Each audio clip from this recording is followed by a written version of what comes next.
If you can hear me and see me, let me know.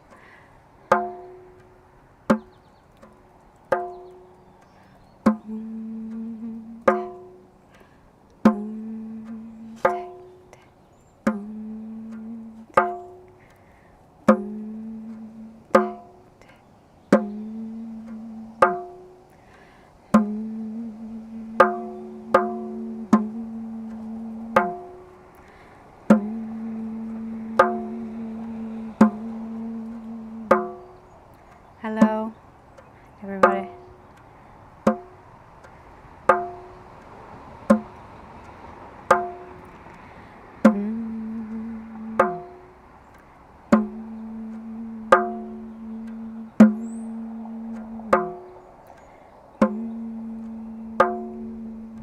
You can hear and see me? Okay, great.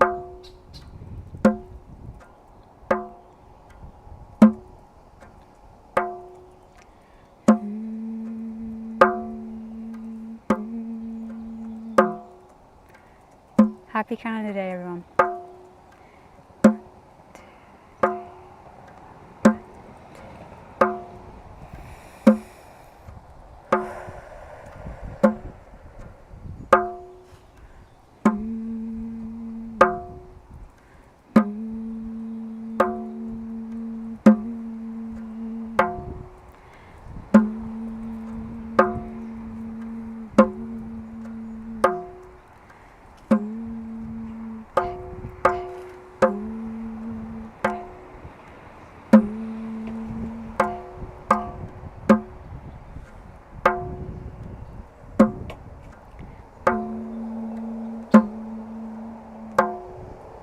I'll just wait for a few more of you to get here and just get settled, get comfortable.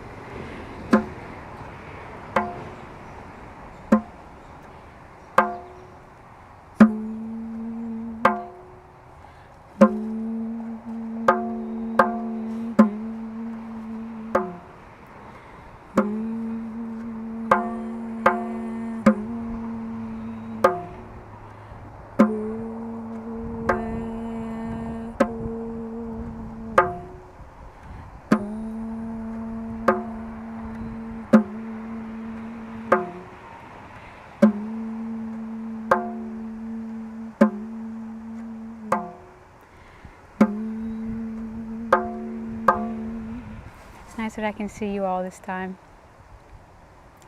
For whatever reason, on my last stream, I didn't think to refresh the chat, but here you all are, so I'm glad you're here. Hello Stonewalls, hello Joshua, hello Symbio, hello Emily, hello Joshua.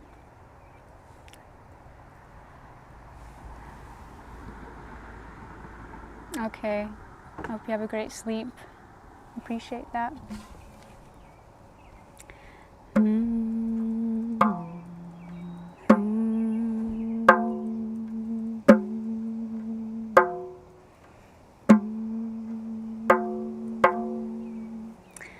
Thought we'd have a little party, a little get together, a little celebration here in the garden. Just to celebrate all cultures, all nations. You know, we don't have, as far as I know, and correct me if I'm wrong, English people, if any English people are here, I'm pretty sure we don't have a day that's dedicated just to our country. But anyway, today is Canada Day, and it's not really anyone celebrating. But I thought maybe what we could do is talk about some stories. I have a couple of decks that actually, I'll show them to you. When I first got them, I didn't actually resonate with them very much, but now I do. And so, yeah, each of them has a story, and we can see what story wants to come through. But yeah, I've used them a few times, and they're helpful, they're useful. So that's the oracle for today that we're gonna share. and the sun's come out.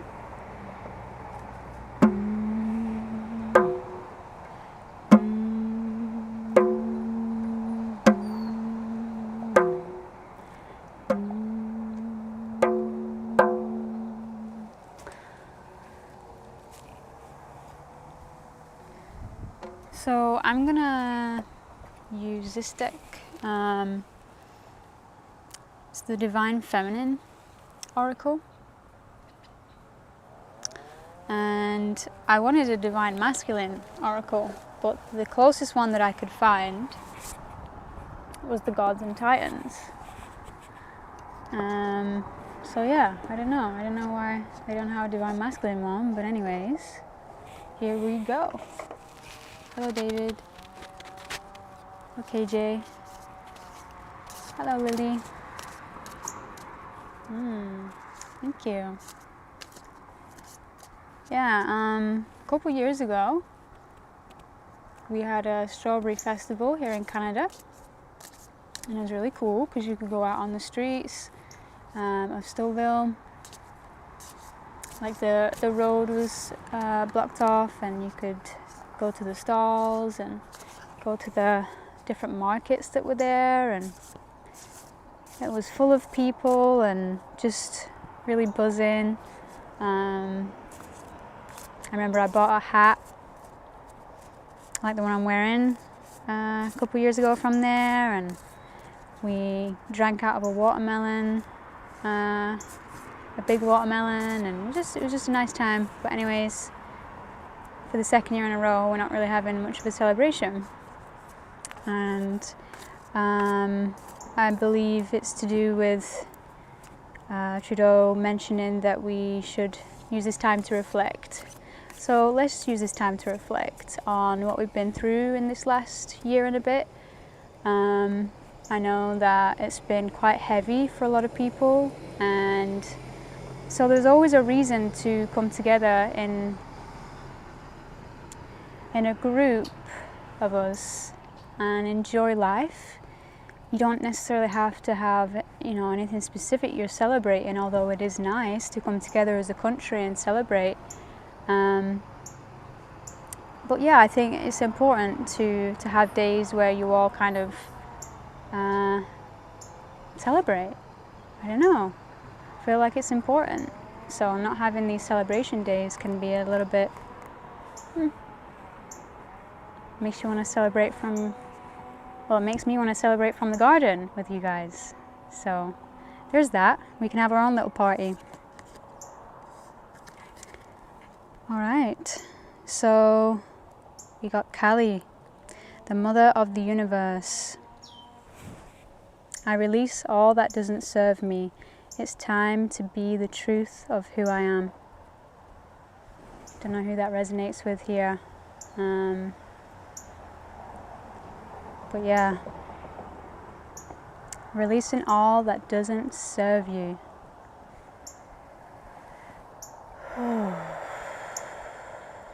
Just breathing that out.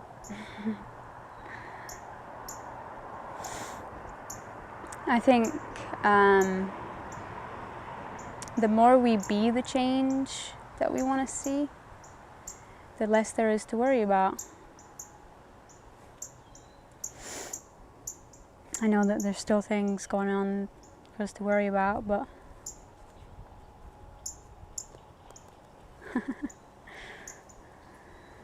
it's time to be the truth of who I am. Yes, indeed. Hello, Queen Boudica. The tarot cards. Yeah. That's on Tuesday that I do tarot, David. These are more oracle cards. They're not really based. They're probably based on tarot, but they're made by artists around the world, and I'll show you the image. It's quite intense. It's got an intense image. That's what Kali is. She's quite intense. Quite fierce as a goddess. So yeah, you know, I'm pretty sure there's some part of every year that, hopefully this mic is doing alright, that we say that there's the beginning of a new year. Hello 47 Sun. But the summer solstice is apparently another time of the year where it's like another rebirth. You can think of every day as a rebirth, you know, but you're wearing your orange shirt today. That's beautiful, Emily. Yeah, representing. I'm hoping that the native indigenous cultures is going to come through these oracles, because there's a couple of them in there. So I'd love to share their story with you, because I know that on this day, many people in Canada are thinking and reflecting on that side of things. I have a lot to say about it, but I also don't want to say too much, to be honest, because I don't know. I'll definitely read something to you though, surrounding the native characters that are in this oracle. So Kali, let's have a look what Kali has to share with us. You know, I've pulled Kali before, and it's definitely been at a time when I needed to let go of something that was holding me back. And this book, for some reason, is not in alphabetical order, so let me check. Yeah, there we go. All right. I release all that doesn't serve me. It's really hard to see your comments actually here in the sun. Oh, that's good to know. Was it that you've stayed strong and keep going? You know, I find a lot of people online that help me to do the same, so I'm glad I can do that for you. So yeah, I release all that doesn't serve me. It's time to be the truth of who I am. So who is Kali? She embodies the ultimate wake-up call to get us aligned as soon as possible with what we have come here to do. This Hindu goddess is the most fierce form of the dark divine feminine. Don't know how well you can see it, since I'm in the sun here, but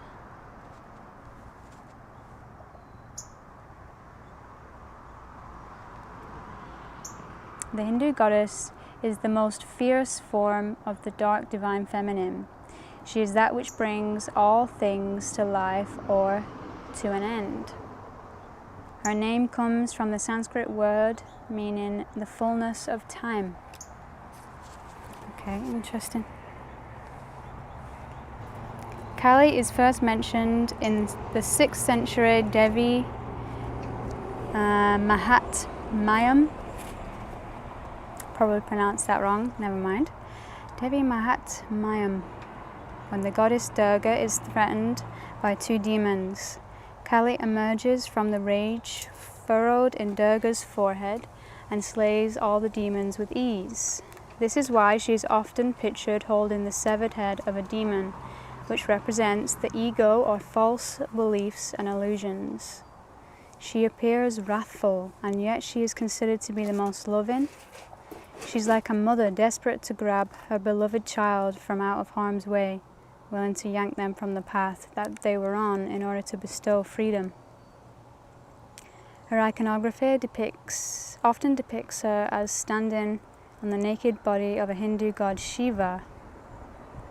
He is her consort, and together they represent the power available to us when we've honored both the masculine and feminine within us. That's what we're going to do today. We're going to choose a card from the masculine and the feminine decks, weave a little story together, see if anything comes through. And Kali is the feminine that's called on when the masculine has gone out of balance within us and within the world. So she's like, even though she's the feminine essence, she's embodying a very strong masculine presence as well.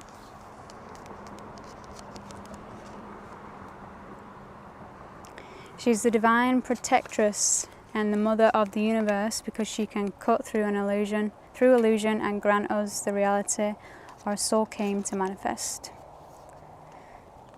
Callie is as subtle as a sledgehammer.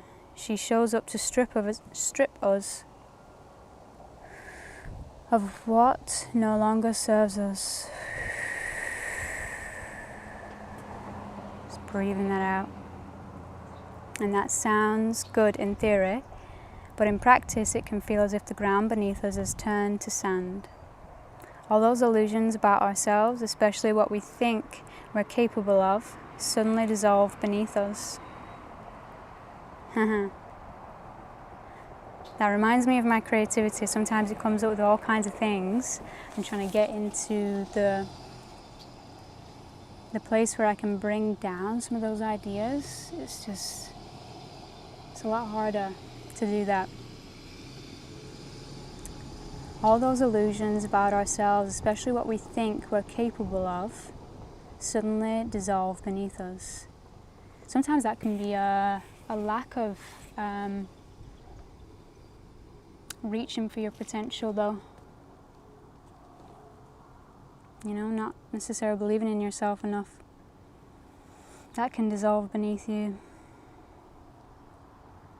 When Callie sweeps in, we can easily slip into feeling like a victim.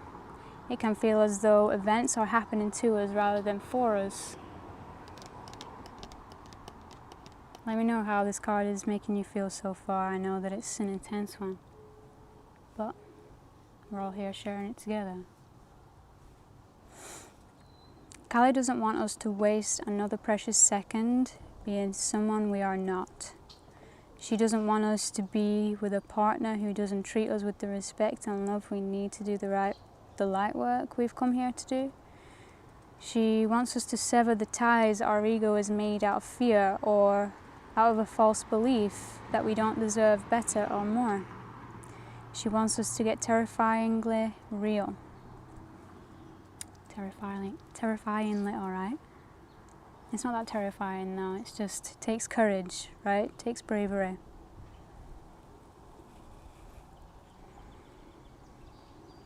She wants us to reckon with the fact that we are not here to please others or make them proud. We are here to listen to the singular call of our own soul, Callie is the harbinger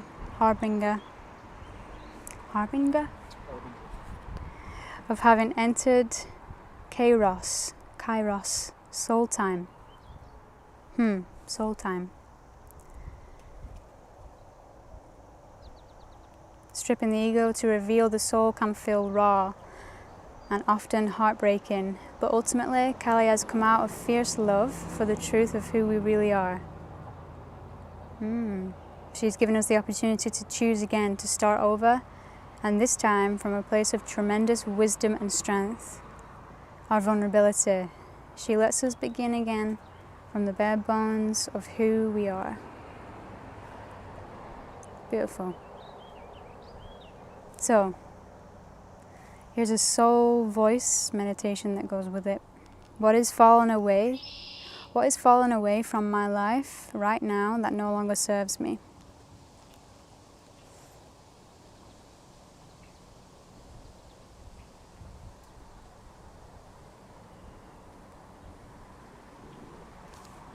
What has fallen away from my life right now that no longer serves me?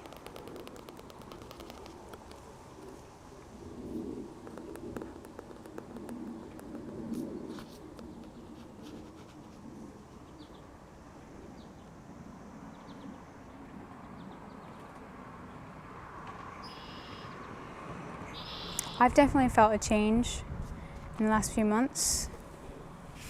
Something that's fallen away from me that makes things seem a lot more simple, maybe even mundane. But I don't feel so anxious anymore. I don't feel so afraid of things, and it's like I can just go with life, just flow with life.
It's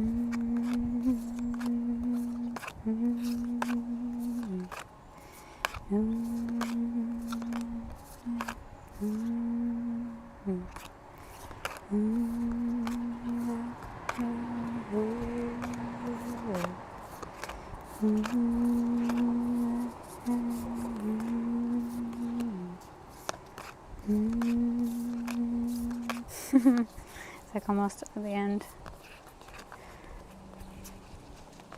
So I wanted to choose this one for today to bring through one of my favorite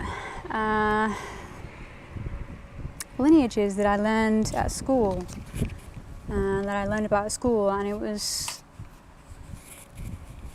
I probably said this before, but it was one of my favorite lessons, is to learn about Native Americans and the indigenous culture, and just so happened to want to come through today. So this is White Buffalo Calf Woman. She is the prophetess of the sacred way. My heart is a compass, the path of love is true abundance.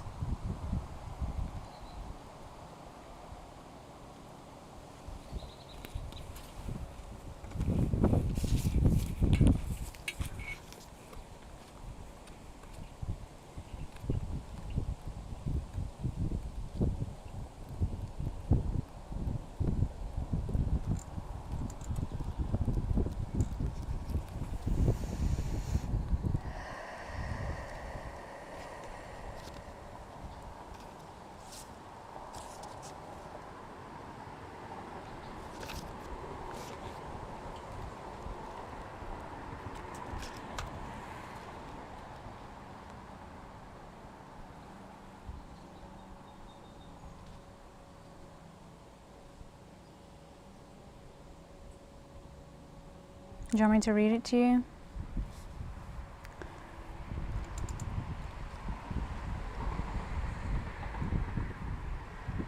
So this is White Buffalo Calf Woman, represents the sacred vision that gives us hope that all will be provided for us. She is the primary cultural prophet of the Lakota region. Buffalo are considered sacred to the Plains people and are seen as messengers from the ancestors. I find it amazing how they use the buffalo for everything, their teepees, their tools, every little piece of the buffalo they could use, they would use it. A Lakota legend says that two young scouts went out in search of food during a famine. They saw a stunningly beautiful woman appear before them in a radiant white light. The first scout approached her with unholy intentions, and the second scout watched as the first man turned to bones. The instant he tried to touch her, she was clearly Lila Wakan, very holy. Thankfully, he knew this. She asked him to approach her because she could see into his heart and knew his intentions were good. She told him to prepare for her arrival in the village. He went back and gathered everyone together. She appeared before them and taught them the 7 sacred rites of the Lakota people, including the sacred pipe ceremony that binds men and women together in a circle of love and mutual respect. Beautiful.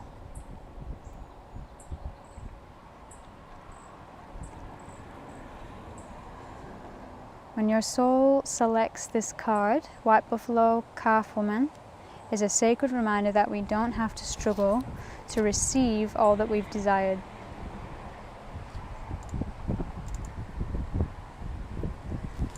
See if I can cover that wind a little bit. I need to get a mic,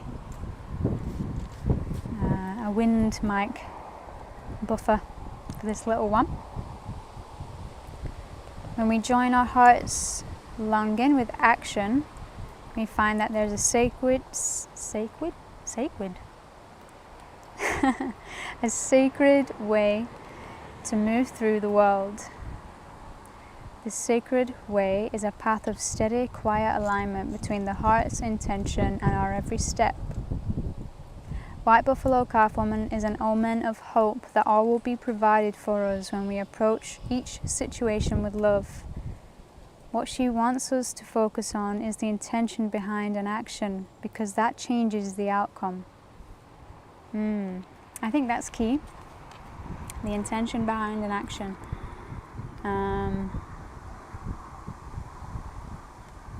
Whether you're resisting the action or you're kind of building up on the action, something that you really want to do, you're telling yourself good things about it, you're finding ways to enjoy it here and now.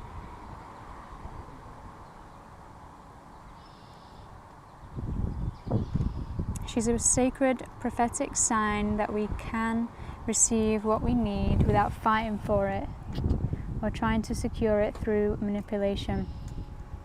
When prayer joins right action, when we move from that intention of creating only more love, then abundance is inevitable. And when we seek not just for ourselves, but also for the benefit of our loved ones and the community, our needs are divinely met. The most sacred path is the one abundant with love.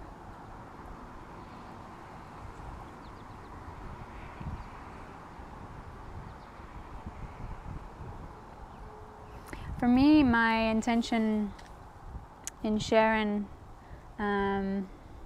these little moments with you live is to be able to feel like we can connect through a portal that we wouldn't otherwise be able to do so. And for me, it's just to feel like we're all connected and that we can help each other. That's my intention for sharing these streams with you, where I talk about these cards and these stories, because they've helped me, So yeah, that was White Buffalo Calf Woman.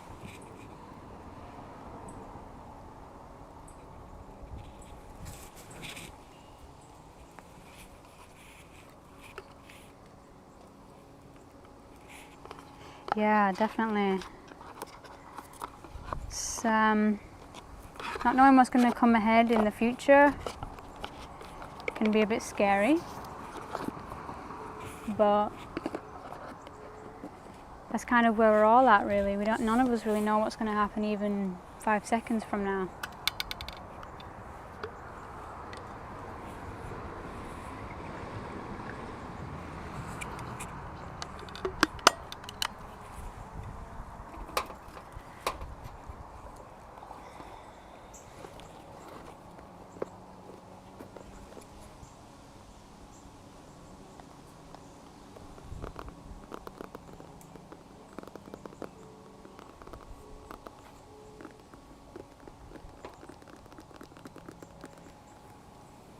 I think one of the things about the wounded feminine, as you say, is that if the feminine's wounded, then so is the masculine. Because you can't really have one without the other. I mean, you can, but you can't. Like, I don't know how else to say that. You just can't. Maybe in myths and legends as a part of, what was it called? Wonder Woman Lady. What was that place called? I know it. It's there. It's right there. Anyways, they employed more masculine energy though. Everyone has masculine and feminine energy inside of them. And we have a ratio, a unique ratio of each. That's part of our soul personality. And the other side of that, though, is that we want to balance our ratios out as much as we can.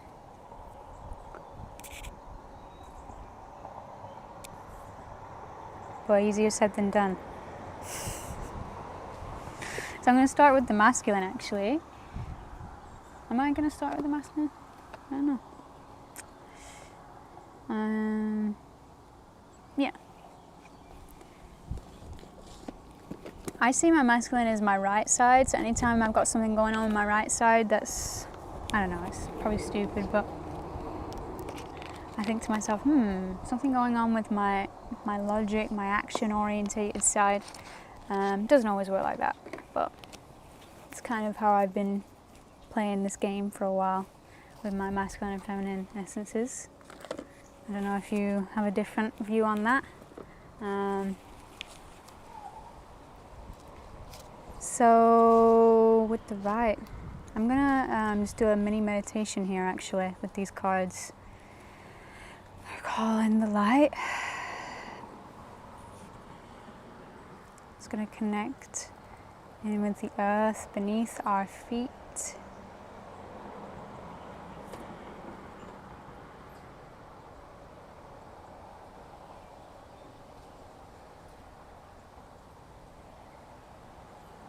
The energy all around us, four corners.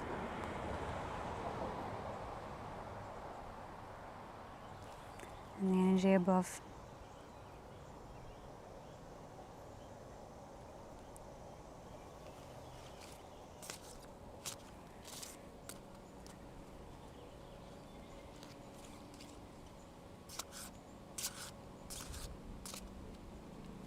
It's beautiful. Thanks for sharing, Eric. I'm not going to look at the cards. I'll turn them this way. So I'm going to shuffle with my right. So what could we look at here and now to do with our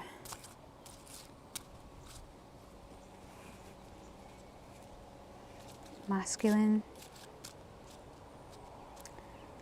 orientation towards life?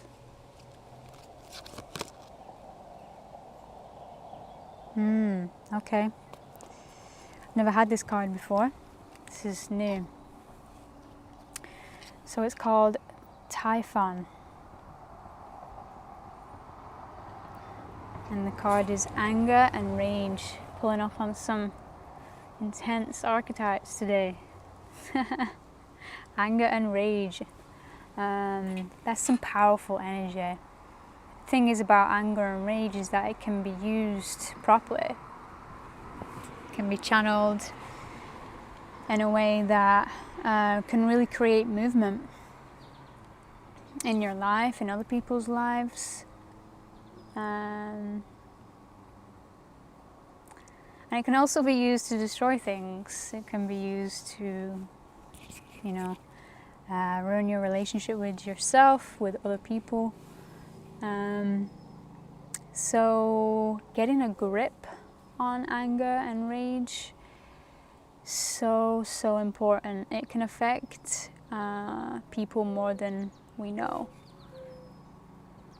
especially when it's children that are involved. They are the most affected by it, for sure, just off the bat, right? But yeah, I never had this card before, and I'm surprised actually, because I do experience quite a lot of anger, but then again, not so much recently. I have bouts, like a volcano. So I'm interested to see what you guys have to say about that, if you have anything that's come up for you recently. The best thing I can say about it is that if you claim your anger as your own, like if you are experiencing a lot of anger, frustration, if you can claim it just in the moment, like this is mine,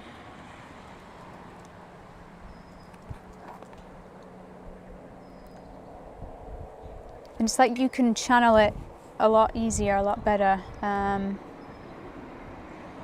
I've got to remember this for myself. For me, with anger, I tend to have to be alone to disperse it. But if you can claim it as your own, you can breathe into it. You can find a way to transmute it, transform it. It's fire energy, you know. You want to calm fire energy with water. It's powerful energy. It's the energy of the sun. Like it creates movement. It creates energy when channeled properly.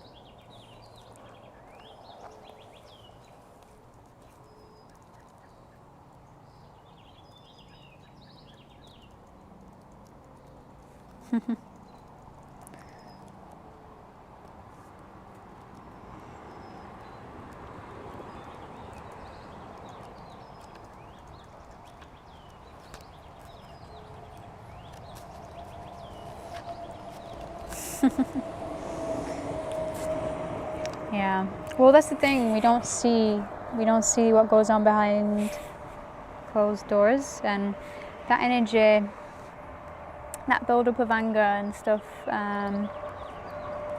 it either comes out through us at another time, or we can send it down to Earth, but then the Earth has got to disperse it somehow. So it's intense, but I think there's a way we can channel it.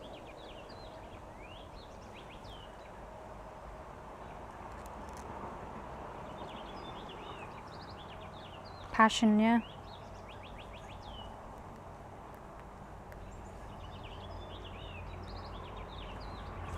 For sure.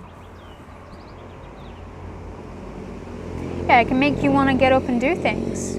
Like if you, I don't know, I mean, I'm just thinking about the couple of times that I've transformed it, and it makes you just not give zero concerns about anything and just go ahead and do what you want to do.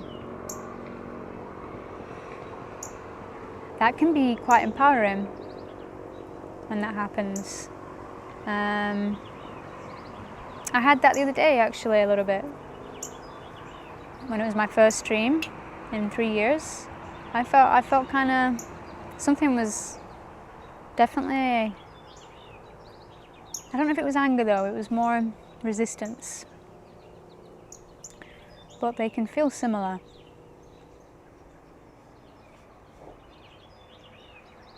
Sometimes you just gotta laugh at yourself.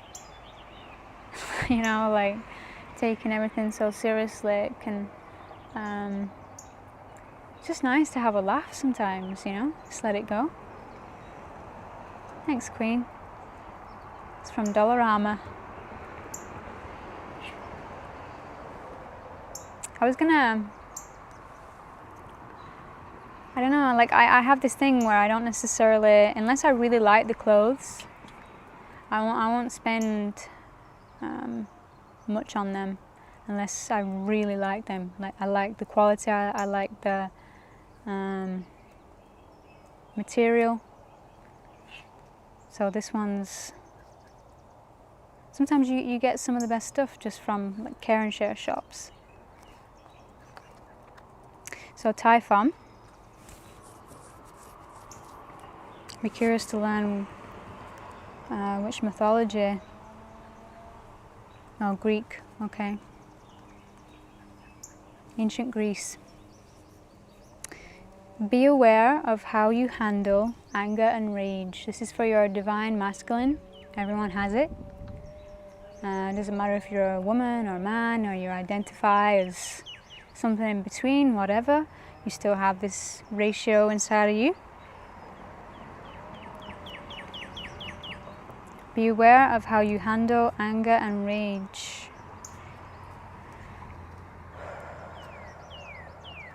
Sometimes you just gotta get those primal screams out. I'm just gonna say it, but at the same time, one of the ways that I channel anger is light language. I'll go into light language and it'll sound a bit strange at first, but that can sometimes help.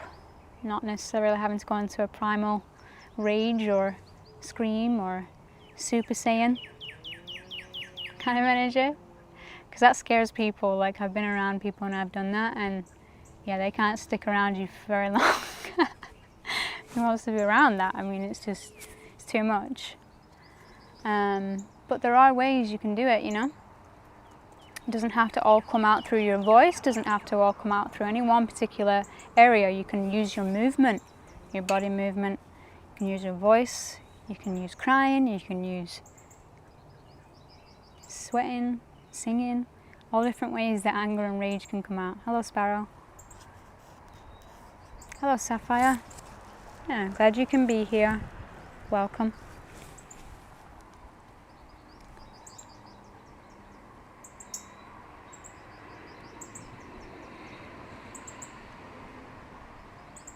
Also, how we handle the rage of other people around us, not just our own.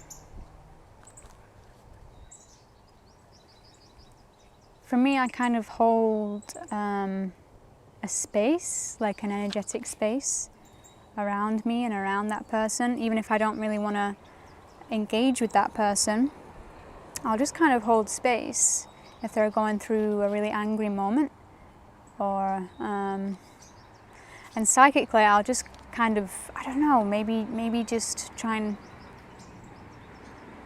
send a calming word, a loving word their way. But I don't get involved really unless it's needed.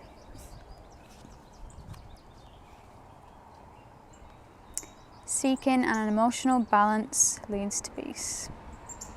Typhon is perhaps one of the most terrifying titans of ancient Greece. Oh great, so we've got the most terrifying female, Kali, and the most terrifying male, Typhon. That's great. It's good to know we're on a good start here. Gargantuan in size, Typhon possesses a huge scaly body like a dragon and the head of a torso of a man. His eyes shoot fire. But the most frightening thing about him is his seemingly unquenchable rage. Typhon is the last child of Gaia. Gaia took on the side of the Titans during their war with Zeus and the Olympians. Gaia took the side of the Titans during their war with Zeus and the Olympians. Yeah, because Gaia is a goddess in the ancient Greece. It's not actually a planet, but represents the planet, but isn't the planet, because that wouldn't make sense.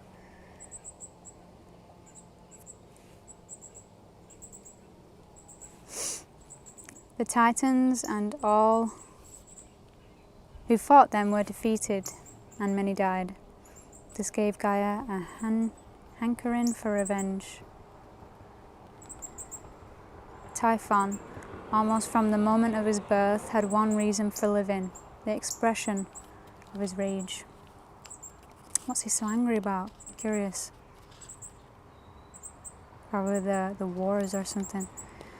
After many long battles, with both parties injured in many versions of the story, Zeus finally defeated the mighty Typhon by lighting up the sky with thunderbolts and striking the monster. Zeus then imprisoned him under Mount Etna. It is said that Typhon still struggles with his rage beneath the black, smouldering earth, causing the volcano to rumble, smoke, and erupt to this day. Typhon, known as the father of monsters, sired a number of famous offspring. Their mother was his wife. The Sphinx is a child of Typhon, intelligent yet deadly. She slays anyone not able to answer her riddles. Cerberus, the three-headed hound who guards the doorway of hell, is a son of Typhon, as is the Nemean lion. Should Typhon pay you a visit today, it is a signal to be very aware of how you handle anger and rage. Perhaps you need to learn how to manage more productively the anger you feel or express it in a healthy way.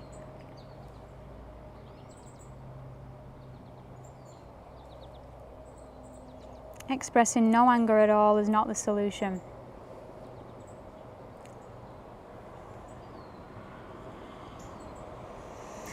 I guess because it's still in there, it doesn't go away, you know?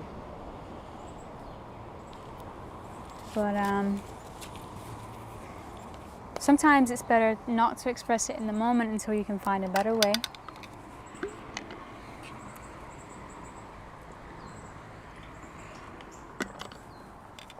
Yeah, something makes you laugh.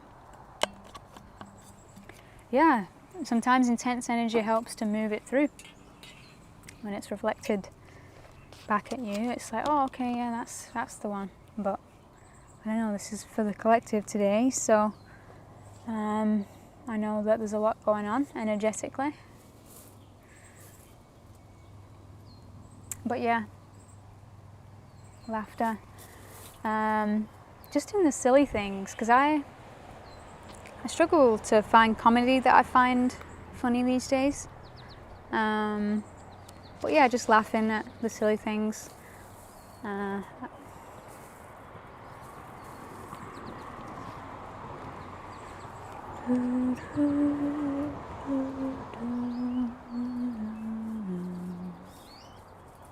Should Typhon pay you a visit, it is a signal to be very aware of how you handle your anger and rage. Perhaps you need to learn how to manage more productively the anger you feel and express it in a healthy way.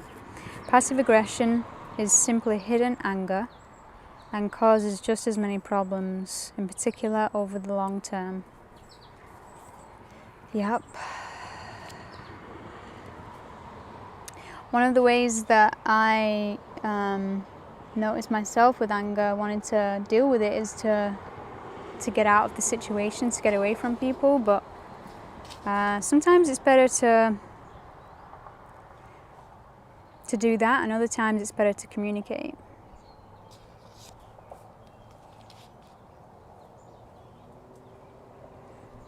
Anger in itself is not an inherently negative emotion and does, in its purest form, have the positive intent of protection. Yeah, when I was saying before about claiming your anger, it's because it's trying to tell you that something is maybe overstepping a boundary that you have that may or may not be healthy, but usually if you're angry, it's because something's disrespected you in some way, and you need to communicate that, because if you don't, people won't know how to respect you. They won't. Like, that's the thing, you know, I get caught up in thinking that people should know how to treat you. They should know how to respect you. But everyone's unique, and everyone will find different things respectful or disrespectful. So if you don't know yourself where your anger's coming from, and I'm not talking about really like being able to pinpoint it exactly, but if in that moment, because I know it can come from the past, anywhere in the past, if in that moment though something has triggered it, you can talk about what that trigger may be coming from. Where is it you feel disrespected? Because you may find that it's not really the other person or the situation that's disrespecting you. It may be something that was just lodged in there from the past, or it may be that that situation or that person is disrespecting you. It all depends. But you know, communication with yourself, in the very least, about how you wish to be treated and how you don't, can help you to not always have to go into anger as much. Because if something is bothering you, you won't go and do that thing anymore. You won't be with that energy anymore. But yeah, it's a huge topic.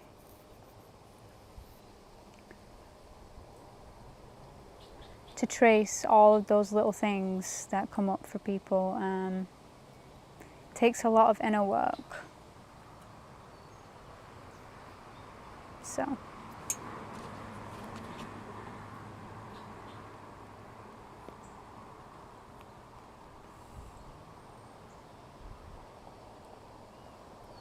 yeah, it has the positive intent of protection. Being angry is not unhealthy. but we often feel it is, and so deal with it in unhealthy ways. Explaining why we are angry or upset instead of yelling or pretending it doesn't matter is one way to do this.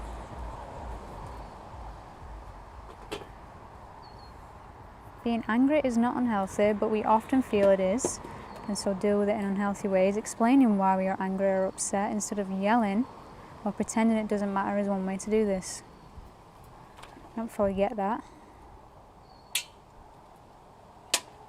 Oh, instead of yelling or pretending, yeah, so communication.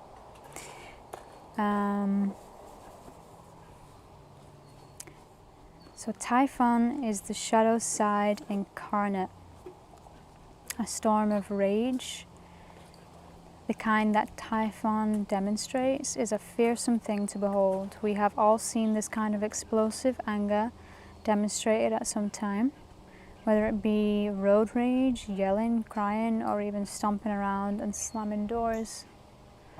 One of the most disturbing things about this kind of rage is not only that it feels good and powerful because it's a release, but that it is hard to stop once started. It is often physical too. No one needs to be a victim of this kind of rage, and if you are, you should seek assistance.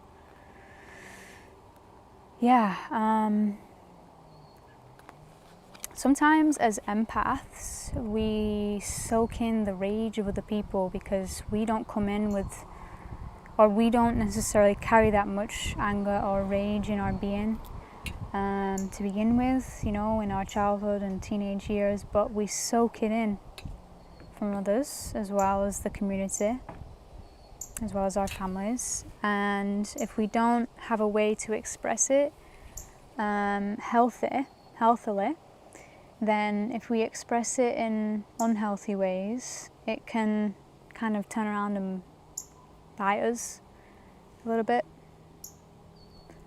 And so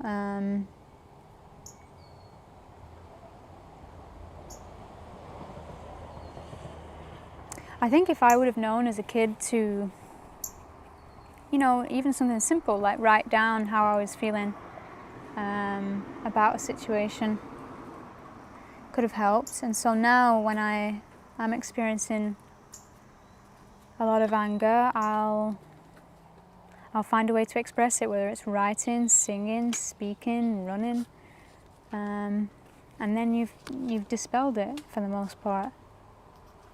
So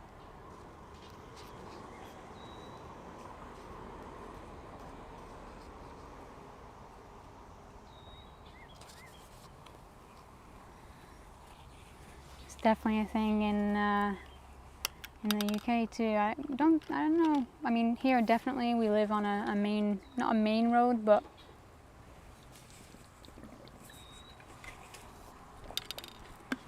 you can tell when people are really angry when they drive super, super fast down the road. And some people let their anger out in the car as opposed to anywhere else because they feel safe in their vehicle, right? And it's just like a place for them to let loose, but it's not fun being in the car with those people. Definitely not.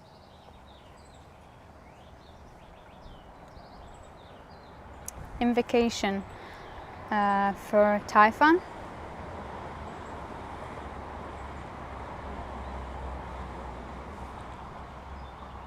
Calling upon the king of all monsters is not generally a good idea. However, asking for assistance in expressing healthy anger rather than rage is. Yeah. Healthy anger looks a little bit like what skilled politicians do. And I don't really look much into politics. It's not really my deal, but I've seen couple of people that I can kind of respect, even though I can't really follow them because it's just not my I don't know, it's just not really what I like to fill my mind with too much. But when I do see a good political debate, I'll see that both sides have an anger or a frustration about something that's going on in the world that they wish to change, but they won't let any kind of prodding, any kind of anything take over their balance, make them raise their voice.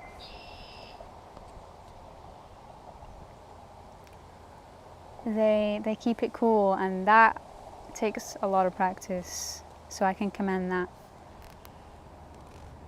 Diplomacy. It's important.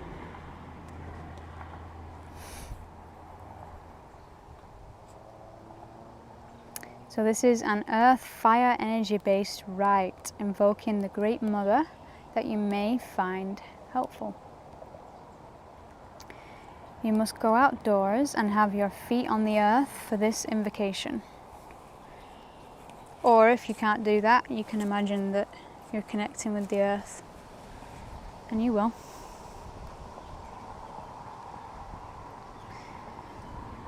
If you have 3 candles, a bowl, paper and pen. I don't usually do the physical sides of these invocations unless I have the stuff. More of the energetic.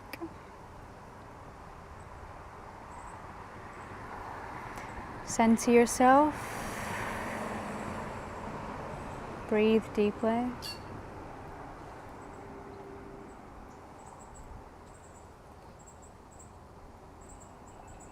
Imagine your feet extending into the earth like the roots of a tree. They don't go down and down until you can feel the heat of the earth's core. They do go down and down, so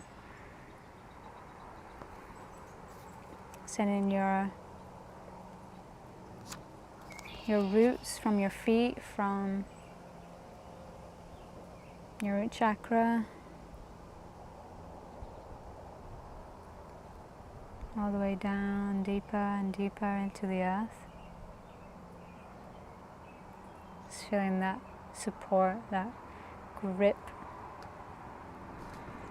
There's nowhere to go, nowhere to be, just here, connected with the earth.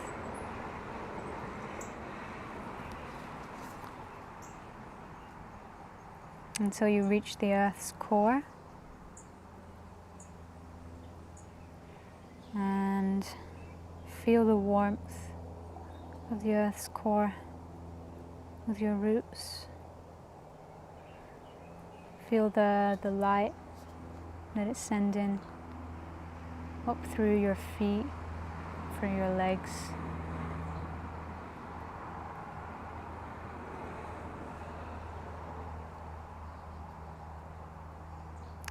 I ask, Great Mother, for your help in balancing my anger and rage.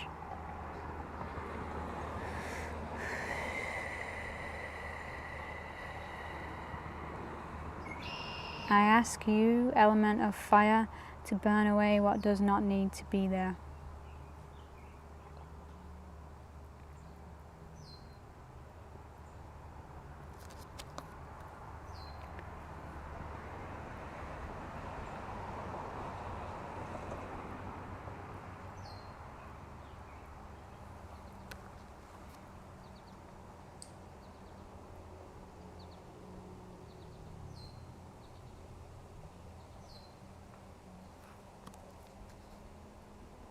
Now think about your issue with anger. Are you too quick to anger, too slow? Do you feel inappropriate anger, passive aggression, rage, resentment?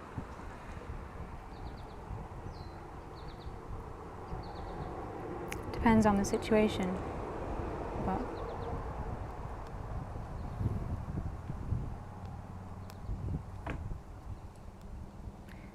what is it I fear?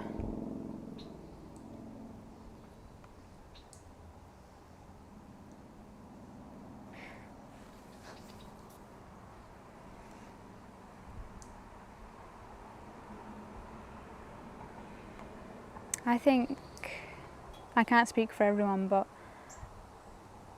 because everyone has their own unique fears, but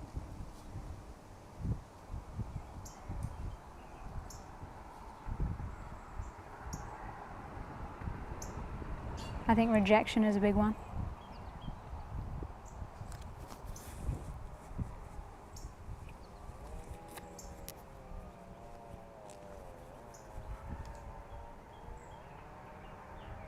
Oh, I'm sorry to hear that, Blackjack. It's a tough one.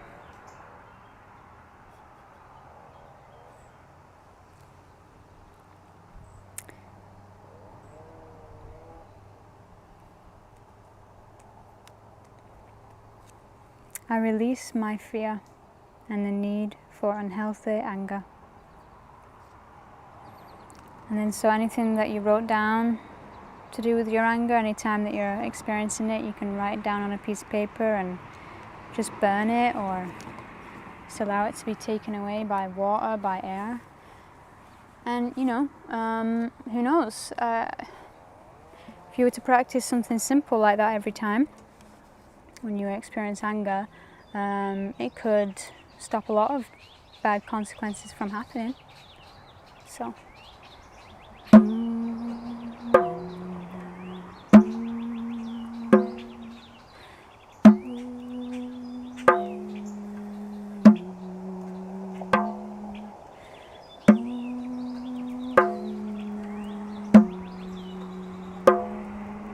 happy Canada Day.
Yeah, I was looking forward to celebrating this day, just because I thought maybe they would want to have the same thing we had a couple of years ago, which was, just stalls and markets, strawberry festival. But seeing as though they didn't have it today, I think those are the ways we can celebrate. Even just being in the garden, just being out in nature, sending out good vibes to the world. I mean, sending good vibes to yourself, first and foremost. But yeah.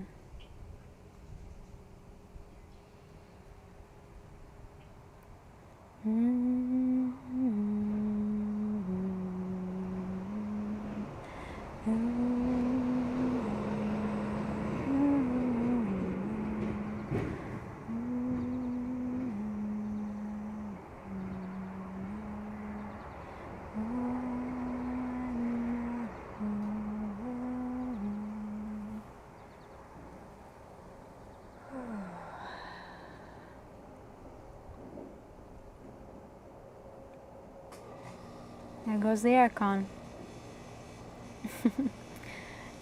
Can't even feel it where I'm sat. Just behind me here we have some mint, if anyone's wondering what that is. That's spearmint.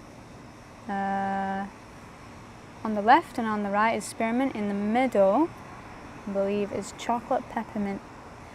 And I was going to put some in my water and I didn't, so I'm going to do that. Mint grows massive if you let it, so I'm trying to use it up. Bear with me. Let's just put this here.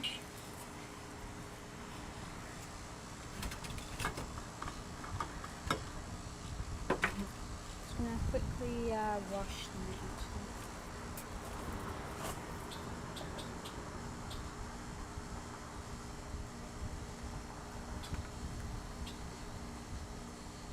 Hot water?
Okay, I'm back.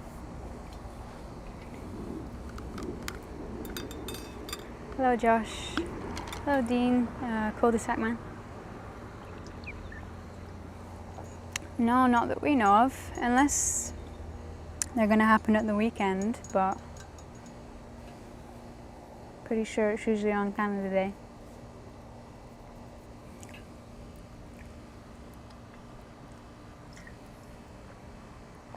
Yeah, it is too warm. Unless I make iced tea, which I've been meaning to do.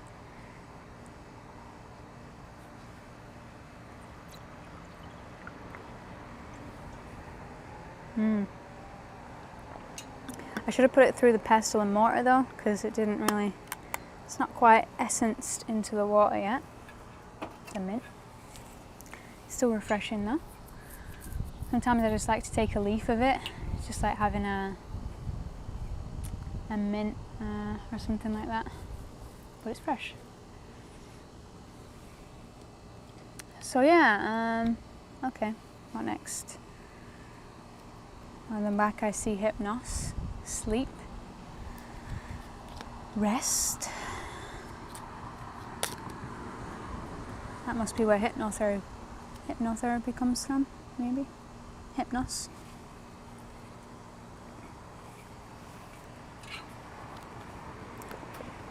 Yeah, it's extra hot today. Well, I don't know if it's extra hot. It feels like 30, but not too sure. How hot is it? Oh, it's only 23. Wow. Probably because I'm just sat in the sun. It feels hotter.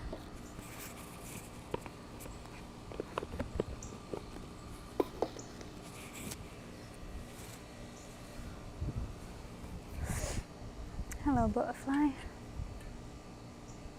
we've got quite a few of our wildflowers coming out. I don't know if you can see, oh there's the butterfly. Don't know if you can see back there. But hummingbird loves it, loves the wildflowers, and we've got some sugar in there for Hummy. Got some St. John's wort just here. We've never grown St. John's wort before, so we'll see. Got motherwort right here. Again, I don't know if you can see that, but that's what I had in my tea today.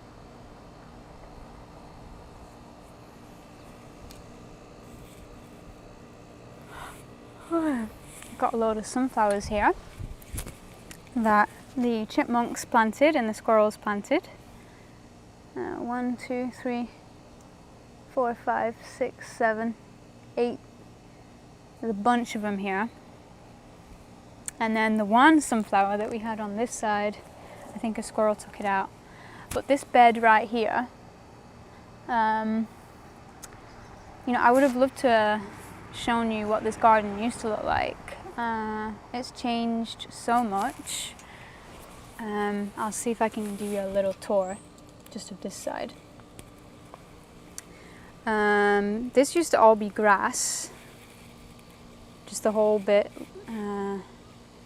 here was all grass, and this where I'm sat used to be a big shed kind of thing. We tore it down, and now what we have is a bridge.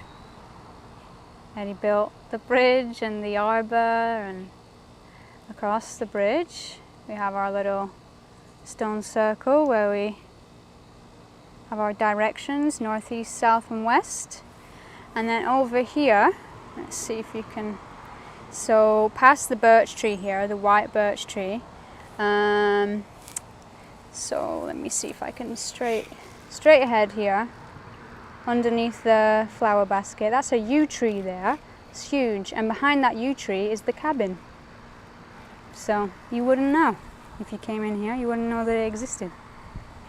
But yeah, this here is my chakra bed, because I don't know, I kind of wanted to have it be like a chakra based kind of thing.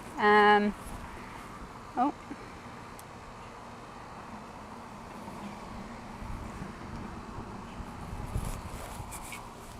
So yeah, that's some of the garden.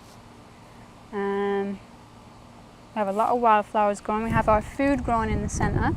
Got corn growing, tomatoes, peppers. I'll give you a proper tour, but like I said last time, I'm thinking about doing it in late summer so that you see everything and it's full bloom. Yeah. And in front of me here, behind Eddie, I made a little fairy garden. I'll show you that, but one side of it is grown over, so I'll have to get up the images for you next time.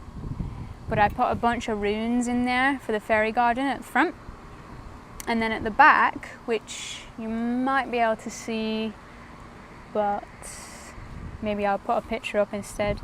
The back of the fairy garden is more of the seaside. So it's got all shells in there, and but the front garden has all been covered up with foliage now, and it's kind of ironic. I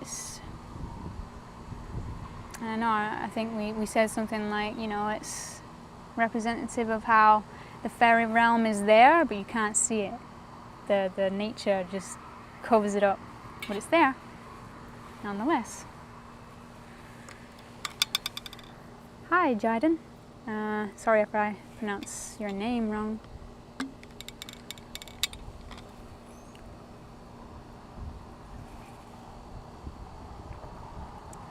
Yeah, right.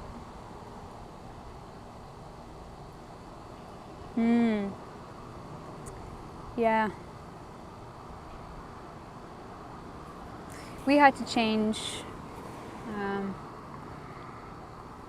don't know, it's quite strict here in Ontario, but then again, I'm sure everywhere could say that, or maybe not, but Sometimes it's where you live, it feels like it's the most strict, and sometimes it seems like other countries have it harder, so I guess everywhere's got their own issues to deal with.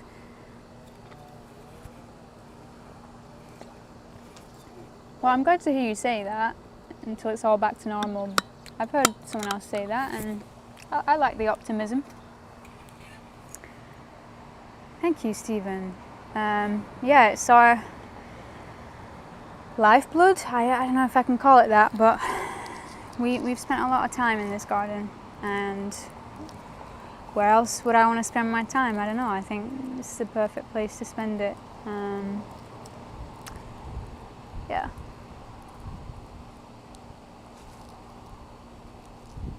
It's worth it.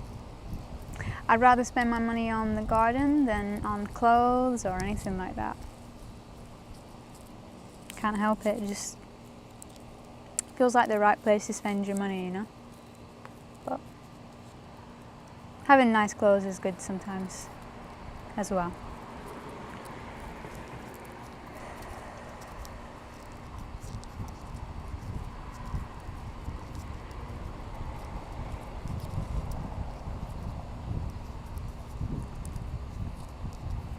Yeah. Chakras are mentioned, I believe, as far back as the Upanishads, the ancient Indian texts.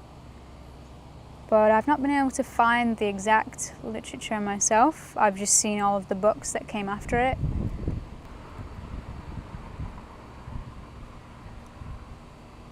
I think, to me, the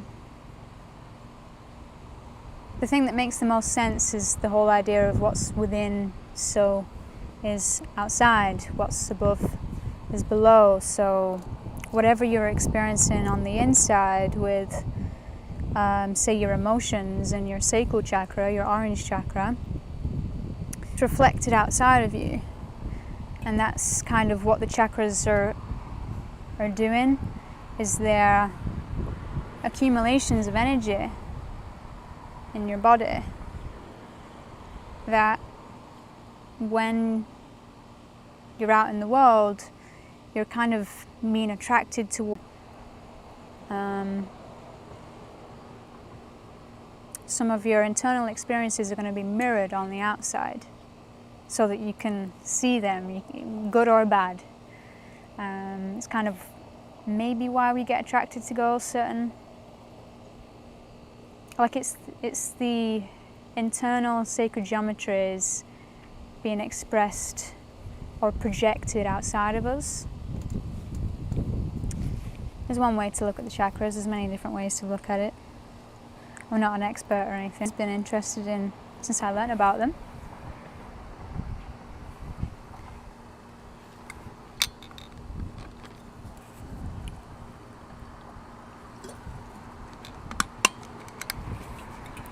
Yeah,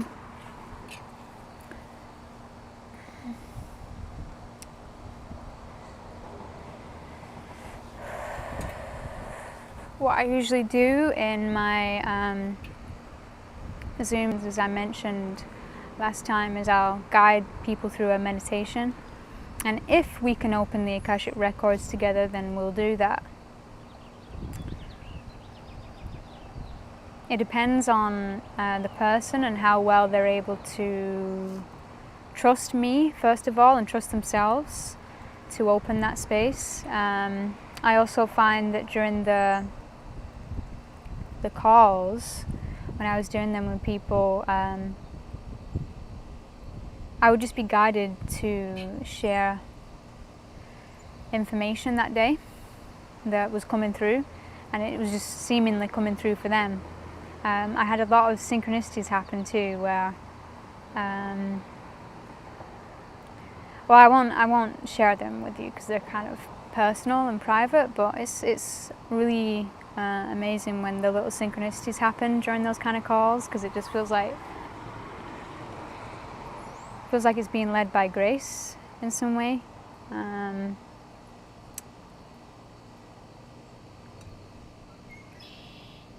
But yeah, I don't remember how I started learning about the Akashic records. I think it just it was around last year I opened myself to that space. But it's just like going into meditation with your imagination is the best way I can put it. So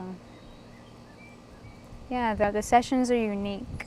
They're whatever I can feel the person is there for, and we talk about, we communicate about, I'll direct the session based on that.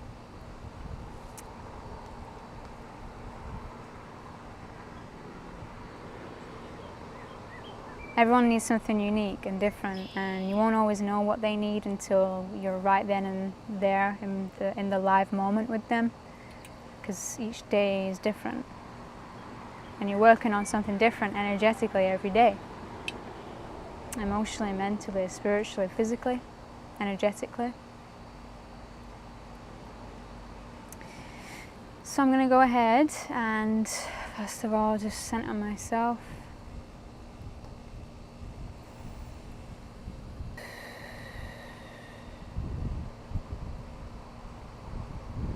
How's that wind?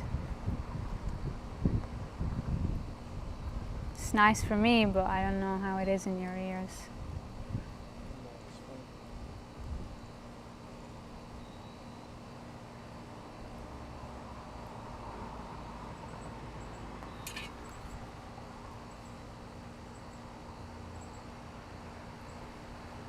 If you like, if you have a question right now that you ask, then I'm open to answering it with you, with us all here as a collective.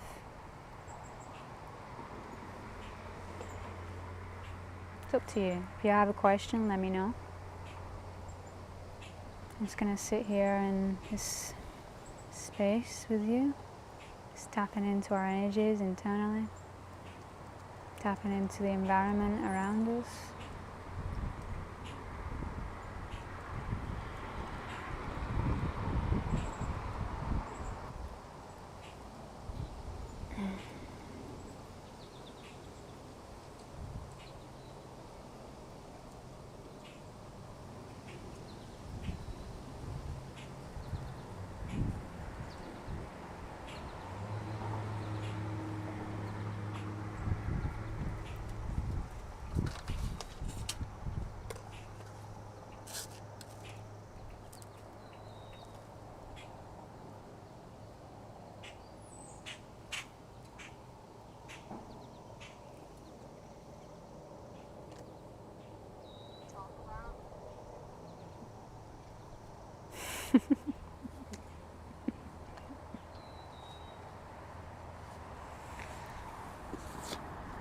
Hi Linda, another person from California.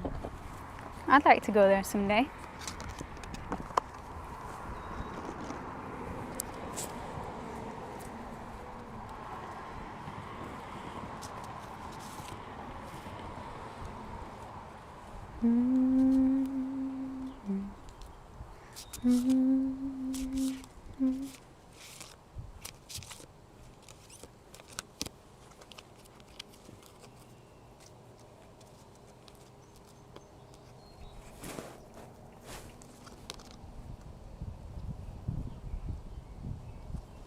Wow, that is a big tent worm.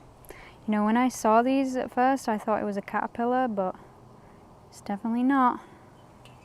Well, I say definitely, I don't know 100%. I would show you, but he's gone the other way.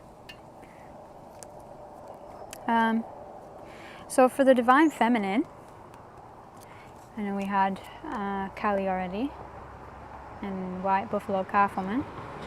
But this is from the Goddesses deck. This is Rhiannon. She's a Welsh goddess, and she is informing us of self-trust. I believe there's a situation with Rhiannon, a story where I don't know if it's her child or someone else's child, but for whatever reason she gets blamed for the death of her child or someone else's child, and because she doesn't have enough trust in herself, she goes ahead with it. And allows herself and everyone else to believe that she's the one who committed this deadly sin, but in fact she didn't.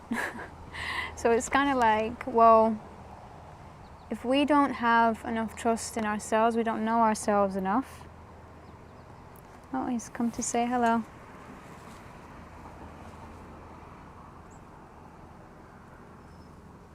You coming on here, pal? No?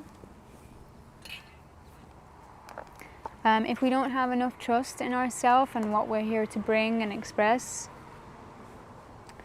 then we can end up taking way too much of the blame and shame and the guilt for other people that really just isn't ours. I do believe that some of us are here,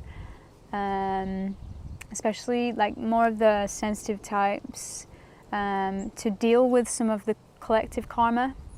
I don't know if that's true, but I just feel like some of us do it because we're actually quite good at it. It's kind of like, and I say collective, it could be your lineage that you're taking that on for. I don't know, but some of us may be here to do this kind of self-work, which requires a lot of self-trust that other people just aren't necessarily called to do. And they're called to do other things, and it's not good or bad. All of it's needed.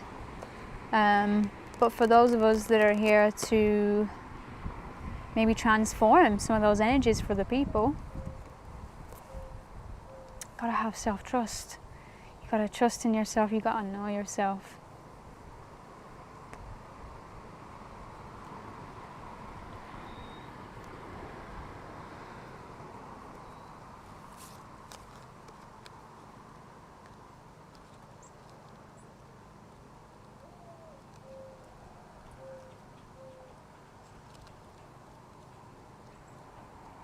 I hear you, Dovey.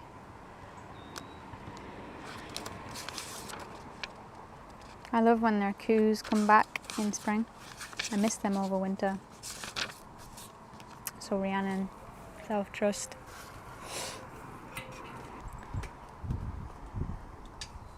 Do not doubt yourself. You can trust yourself. Developing self-trust is a necessary part of positive growth.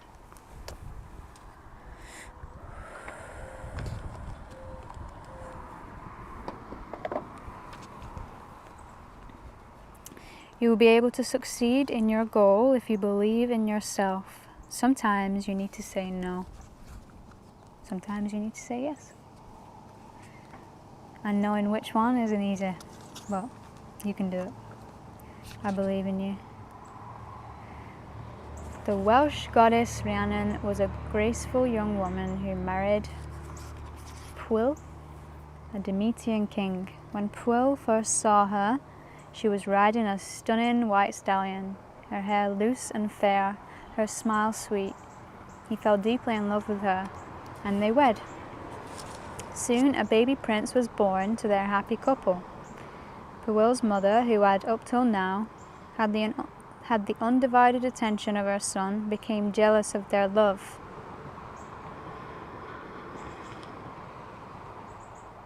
Oh, Pwyll's mother. Okay, so her husband's mother became jealous of their love and kidnapped their new baby. She put fake blood on Rhiannon's hands as she slept in order to frame her for the baby's disappearance. That's an intense stepmom. Not stepmom, mother-in-law. When the household awoke and found the baby prince missing and blood on Rhiannon's hands, they immediately presumed she had done away with the child. Pwyll's mother accused Rhiannon of hurting the child, goading everyone else to think that way too. Even though Rhiannon did not remember committing such a crime, she doubted herself and spoke aloud that it must have happened. Pwyll was broken-hearted, yet could not sentence the woman he loved to death. and instead Rhiannon's terrible punishment was to forevermore carry visitors to the castle on her back, just as a horse would.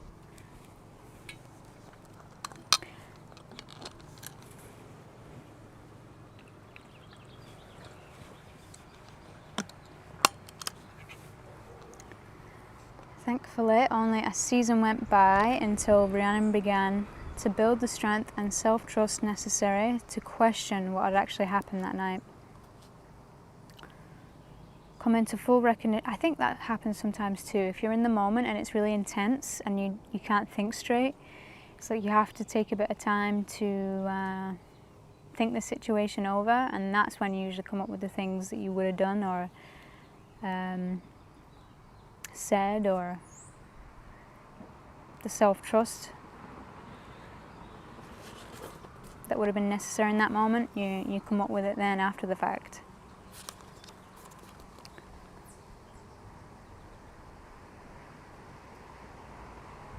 Soon after, Rhiannon found the young prince, and so her mother-in-law was banished. Rhiannon was happily reunited with her king and became a wise and powerful queen, never again doubting her own self or her own wisdom. Horses were made sacred to her and honoured as a symbol of her hard work and transformation. Like Rhiannon, there are many times in our lives when we doubt ourselves.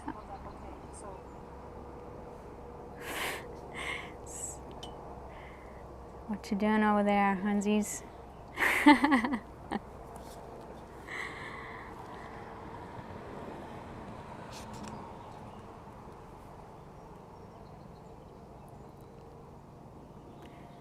There may be many times in our lives when we doubt ourselves and even perhaps hand our power over to others. Self-trust is an important thing to develop. It builds our confidence and makes our decisions easier. Sometimes it is necessary to say no to someone even though that person would like us to say yes. Self-trust is the ability to know what is best for us and what our capabilities are. It helps us to cope better in situations like being bullied or pressured into something that we are not sure we want to do.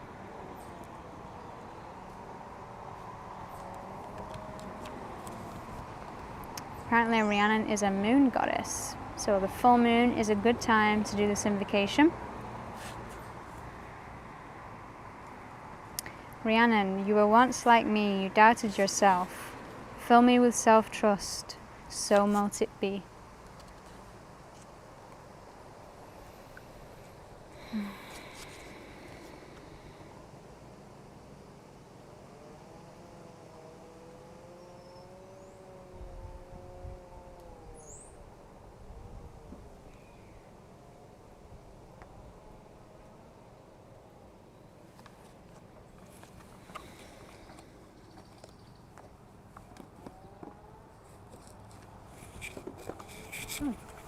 That's all we have for the readings today.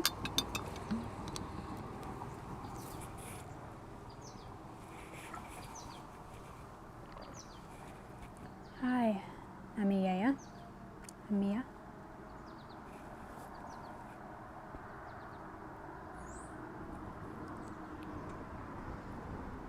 Oh, thanks for sharing.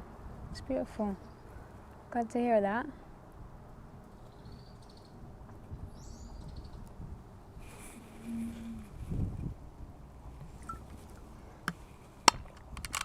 The mint's kicking in a bit now. It's nice.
just thought of a really good idea. We should have like same time, same day every year. Every country celebrates their country, but because every country is celebrating on that day, it's a whole world celebration. That would be a good way to do it. Every single country in the world celebrates on the same day their country, so it's not just Canada Day, it's basically every country day. Because, you know, the closest thing to that is Christmas, but not everyone celebrates Christmas. That would be awesome.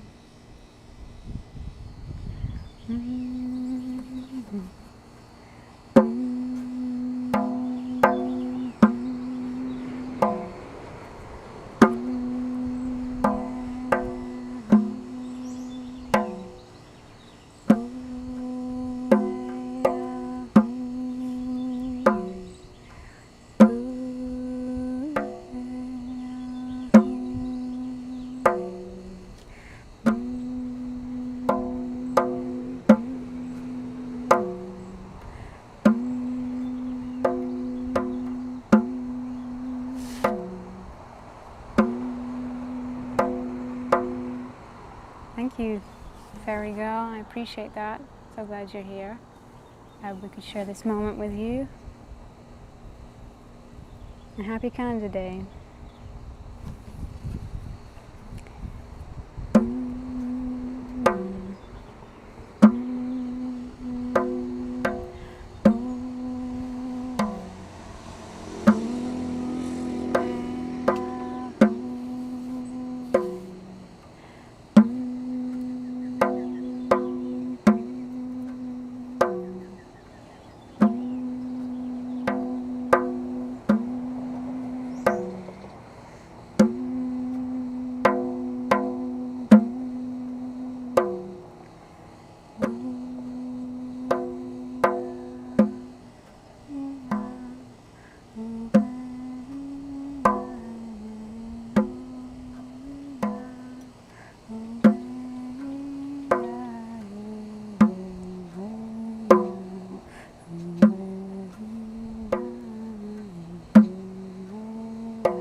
Okay, so I think I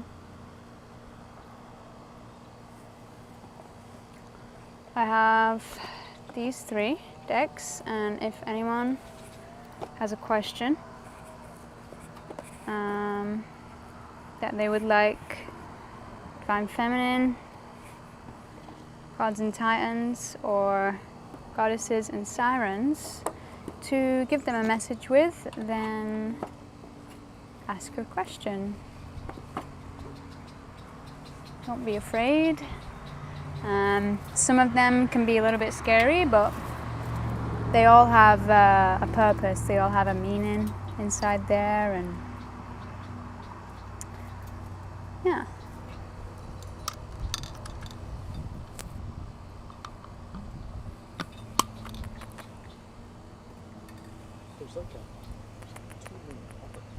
Hey?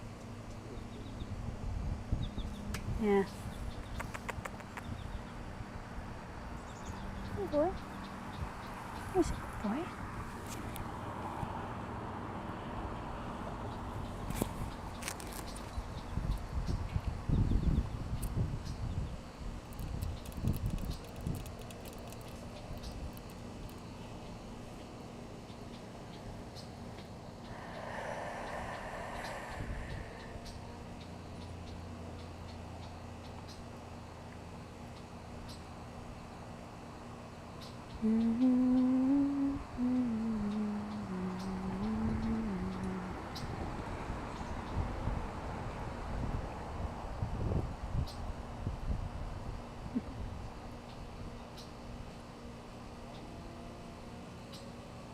Abel's being a daddy's boy.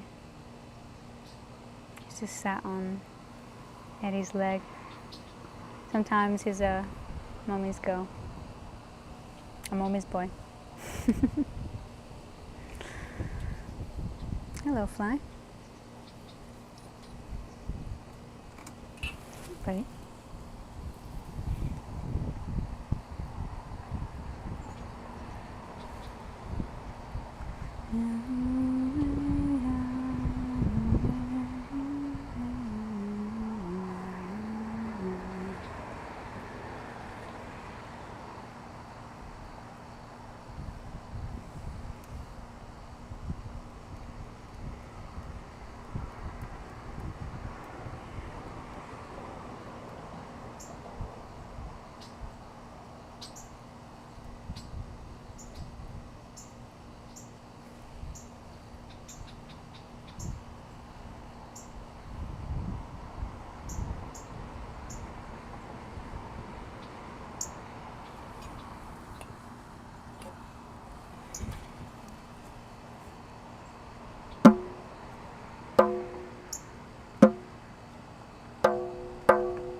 He's a big boy, so.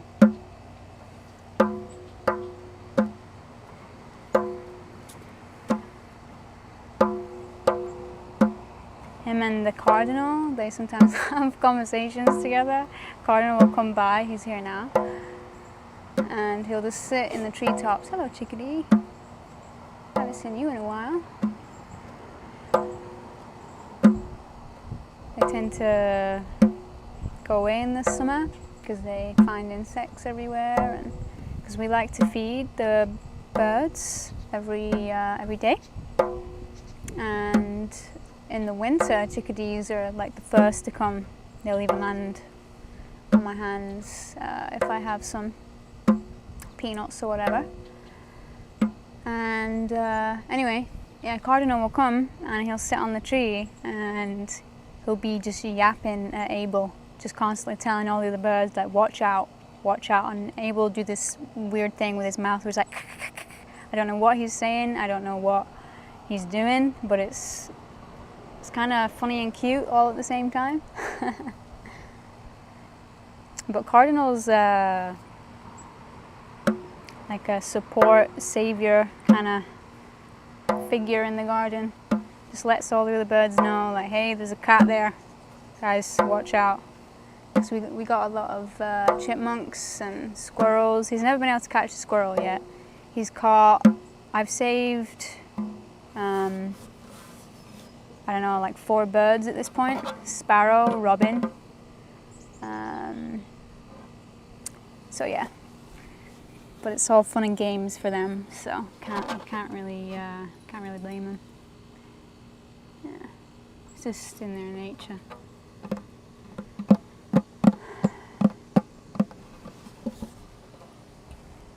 Yeah, I used to live in the UK, in the north,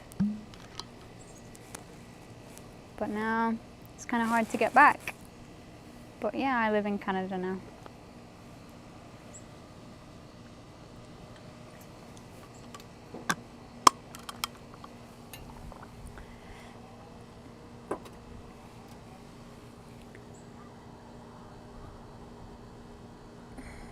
Yeah. You usually hear them if the hummingbirds are here. It's like or some kind of like helicopter sound, but miniature. They're awesome creatures.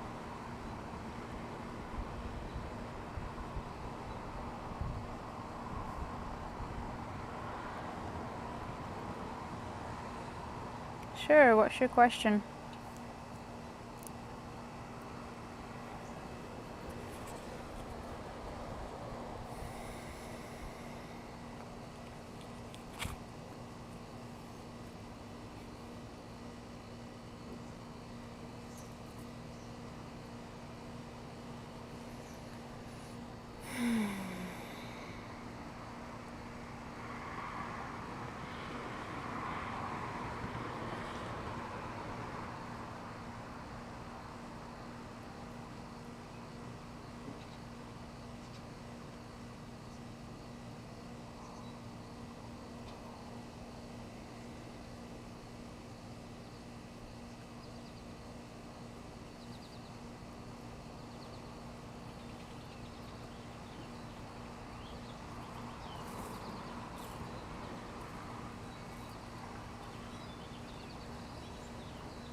Thank you, our matey.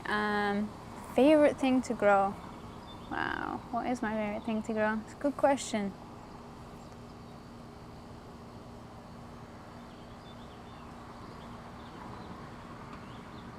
Never thought about it until now. My initial thought was 4 o'clocks. They're called Belle de Nuit in French. Just because the seed is so satisfying to me. Like when I hold it in my fingers, it's kind of like a pear shape, but it has like a little, I don't know, it's just a very interesting seed. And it's big, so I don't lose it. Like when we were planting this year, some of the seeds, they're just minuscule. But 4 o'clocks, Belle de Nuit, I'm sure there's another name for them. I don't remember.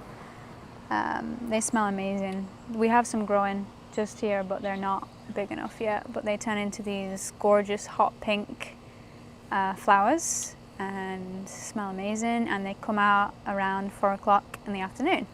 And they stay out I don't know if they stay out all night, but all evening. So they're not a morning flower. Actually, no, they are a morning flower. I've seen them out in the morning too, but they stay out pretty late.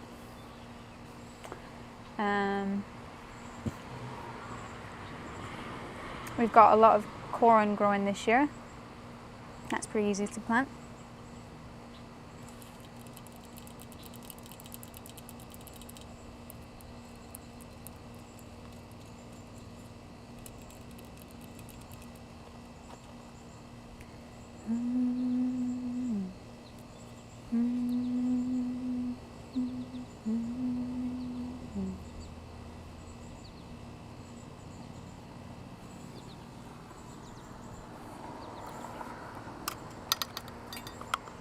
Tried to grow some roses this year from seed.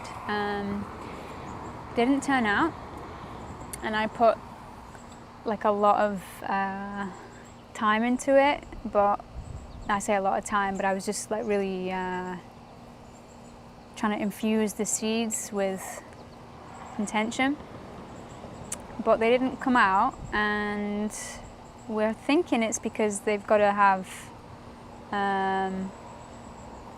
what is it, like 2-year stratification, like I forgot the name for it, but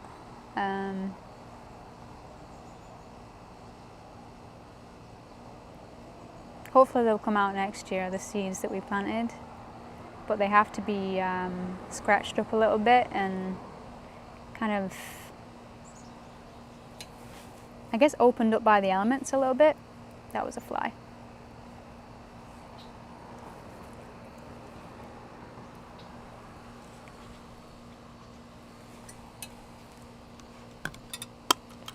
So, but we have a few roses. We have 3 left. Chippies ate the rest. Actually, they might not have eaten the whole thing, but they certainly ate the flowers. So we lost one.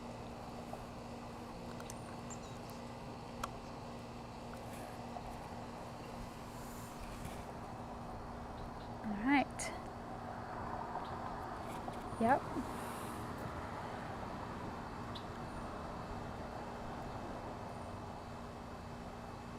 Bee houses, not yet, no. One day maybe. Child one. Oh, nice. Yeah, I'm not sure how we do it.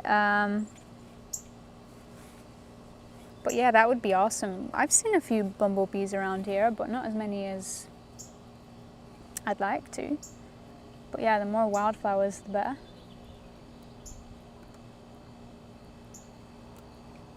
Is to keep our mind busy.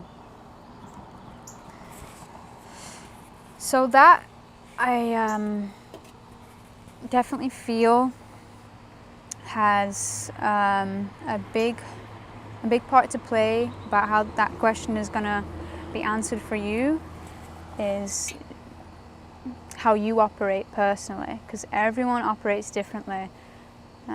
Some people, you know, they want to work day after day, you know, 5, 6, 7 days a week in order to keep their minds busy.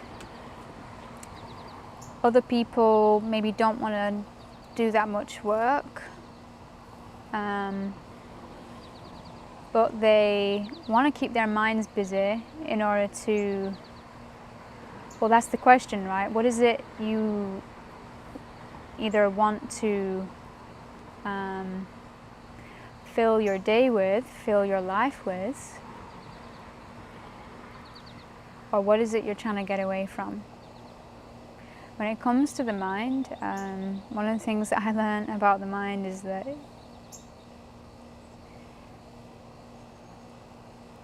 it's difficult to get away from. Even if you're doing things to keep you busy, those thoughts are still going to come through.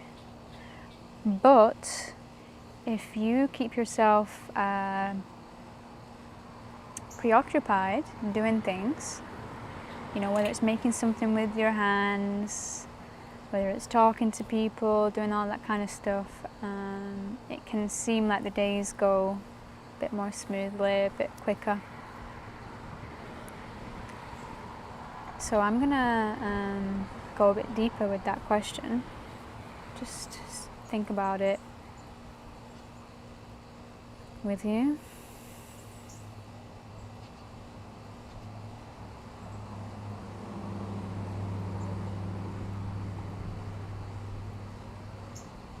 The more things you can keep your mind busy with that are having a good impact on your emotions, the better.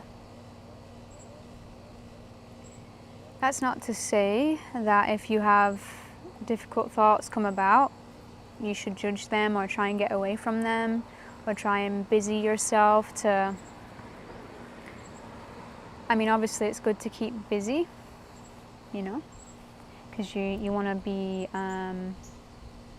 bringing things into the physical, helping the world around you by creating things, and ultimately that's the best thing we can do. That's what the High Priestess and the Magician combination teaches us in the beginning of the tarot. You know, she's very much channeling that information from that mind space, but she can only function in society unless she completely comes away from society, or she uses the powers of the magician, the 4 elements, to bring them through and create something physical with that information. Only then can we really master the mind, is when we have our creative principle come through and we find a way to bring it down to earth. And it's probably always going to look different than what we expected it to or what we wanted it to. But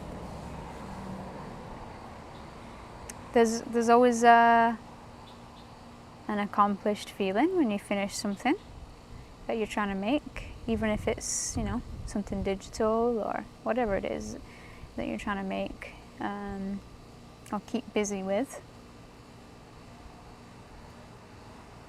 Keeps the wheel turning, And the thing about keeping the wheel turning is that you have a lot less time.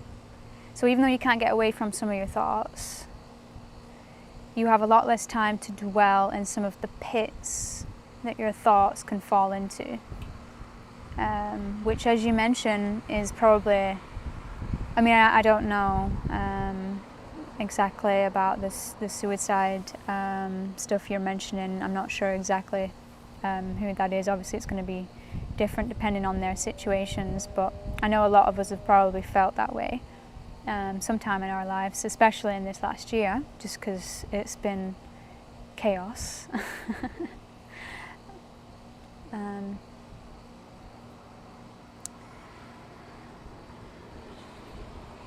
Keep your mind busy when it goes into a place of despair, because even though you might have to be and feel that despair and allow for that despair to be there,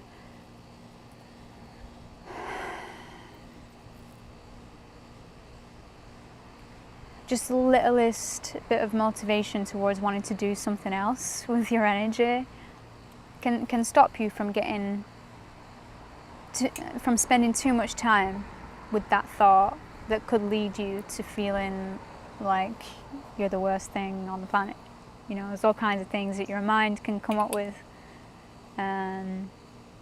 You do, for me, I've had to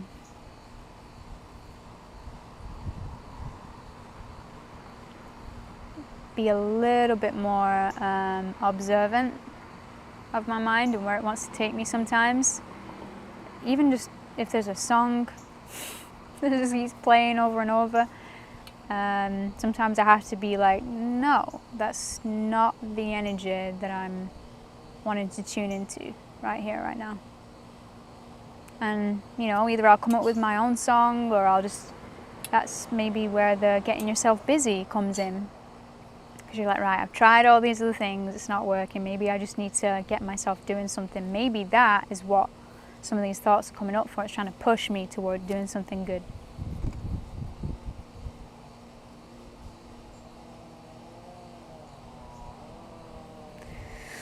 So I'd say the importance depends on you.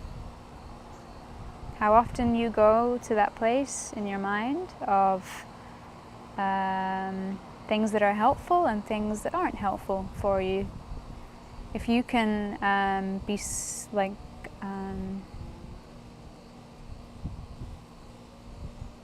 quite still in your mind, you might not have to keep yourself super busy all the time. You can enjoy life, can be present, but when the thoughts start to rush in a lot, it might be because you want to get busy. Or it could be something else.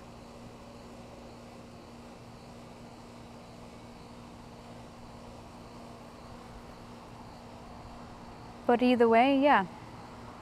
Sometimes habit and routine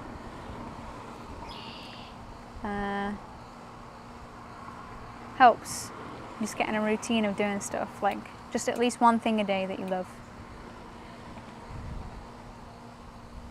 Hi, Doc. Welcome.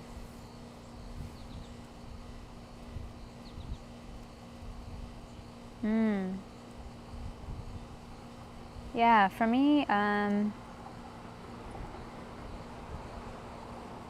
just some time during the day where I move my body, some kind of yoga, some kind of stretch is important. To feel like I've moved my body, I've gotten in touch with it. And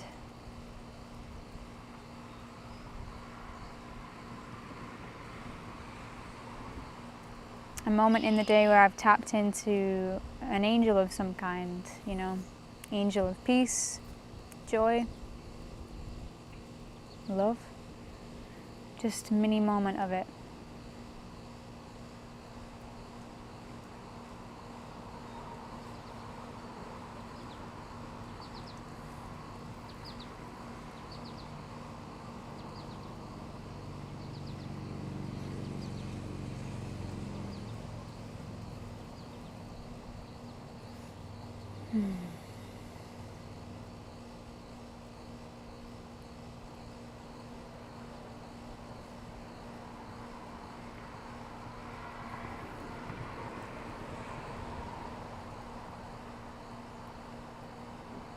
Yeah, exactly.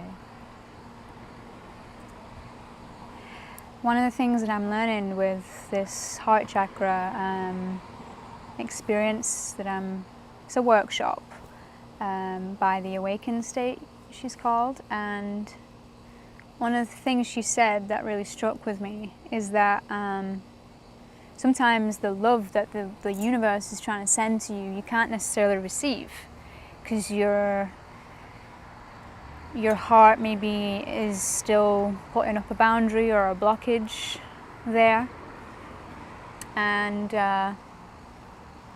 then if you know that, you can work on allowing that love in more and more every day. And if you can't let it all in at once, it's all right, you know.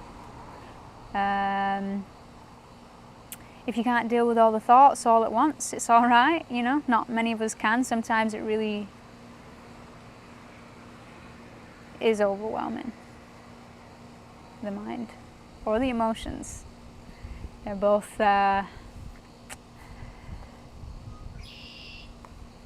alchemically intense, but that's all part of it, I think, you know. That's the contrast, that's the duality we live in, that ultimately you can't have one without the other, but you can enjoy blissful moments, you can enjoy love, you can enjoy peace.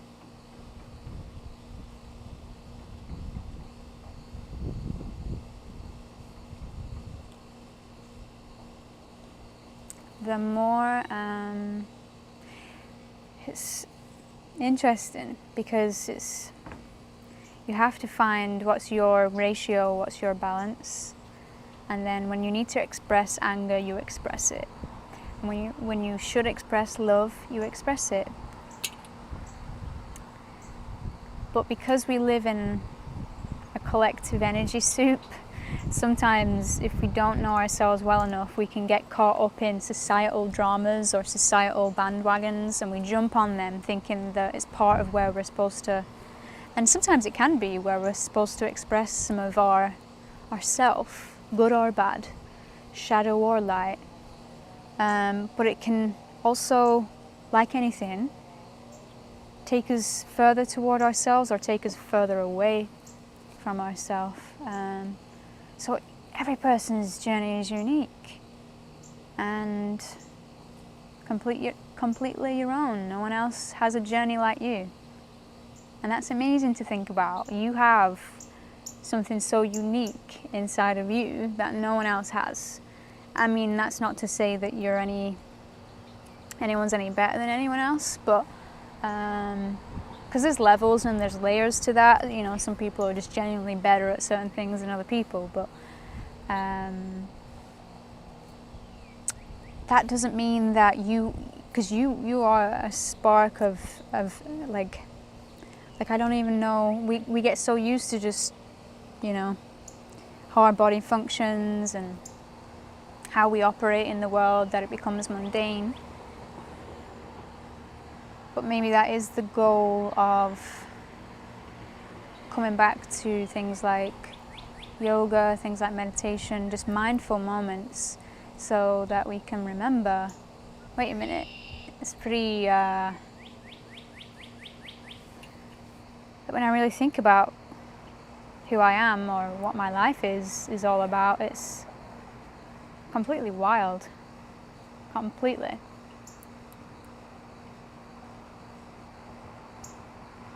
and it's very much indescribable for most people, if not everyone. We just have these little pockets of communication that we can have together that allow us to feel less alone, but really we're always gonna only ever know ourselves completely, and if we can know someone else really well, that's great, and that's the goal, but no one can ever really know us like we can. And in a way that's lonely, but in a way that's empowering, because everyone has the same deal. Everyone's the same in that category. Only you can know you.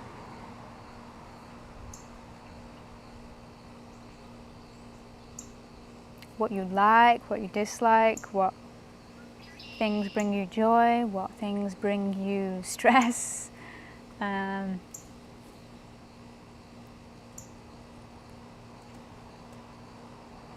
So we're all just getting to know ourselves, and that's part of the journey.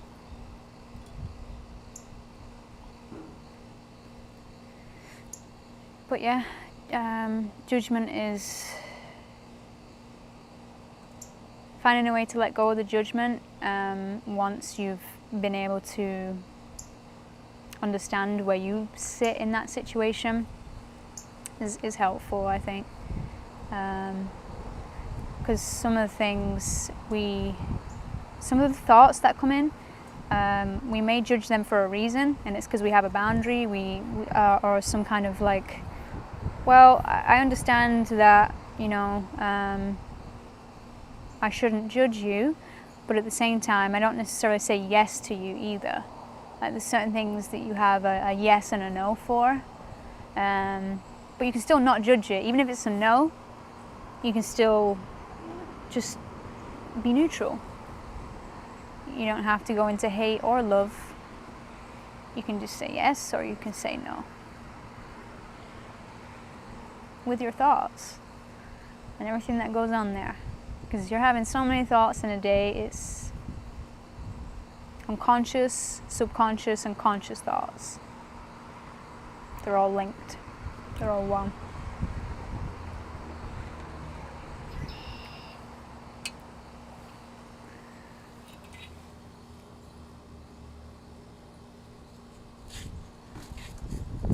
Black sheep. Yeah, I know how that feels. I guess we all do know how that feels to an extent. But yeah, how to embrace your uniqueness is a great question. Touches on a deep place for me, actually. Yeah, it's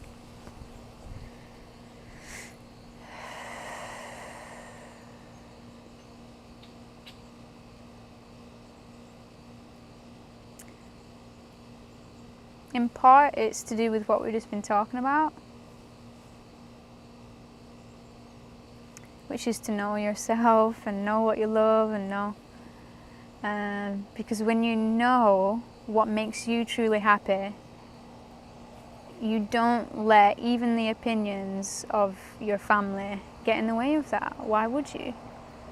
And I know why you would. It's because you think you're doing something that's not normal or not right or not part of who they are, but it's,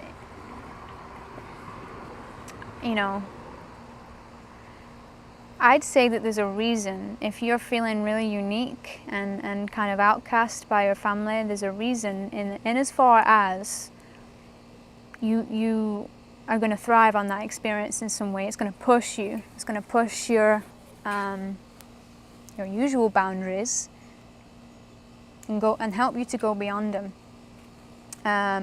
For me, there's been some boundaries that I haven't crossed because of my family's opinion, and it was helpful. It was helpful. And there's been other boundaries that I have picked up on from them. It's not even a boundary. How could it be? They your family doesn't control you, although it can feel like that. But if you're sensitive to their opinion, that can feel a bit like they, have a sway over you. And again, I can see why. Their opinion matters to you.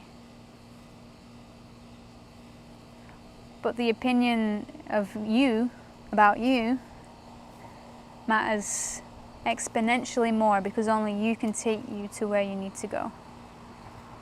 And they can't take you there. No one can. So when it comes to embracing uniqueness, do exactly that. Embrace it. Be like, yeah, well, like, this is me. I've tried your way, or not your way, but I've tried the other way, which is where I push myself down. I don't allow myself to be who I am, because they're going to think it's weird. They're going to disown me. It's going to show you how strong you can be. And I'm not going to say it's going to be easy, because I know it's not. You really miss that comfort that you used to have growing up. But you can make all of that comfort for yourself and more.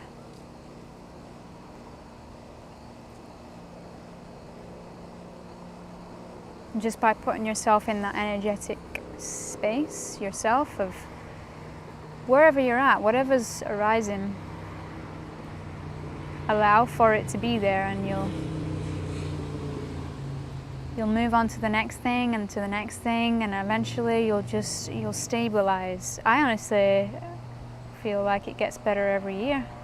The older I get, the more sure of myself I am, and also at the same time unsure.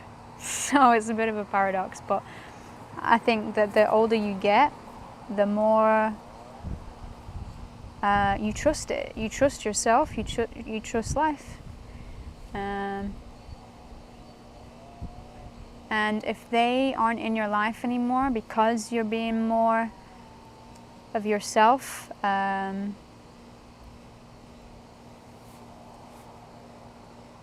you can still love them from afar.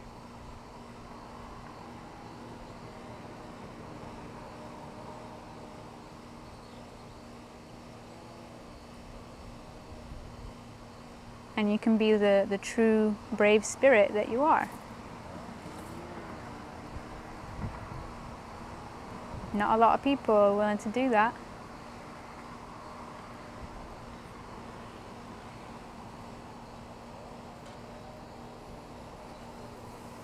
Yeah, I say that sometimes to myself. I don't feel like I know who I am.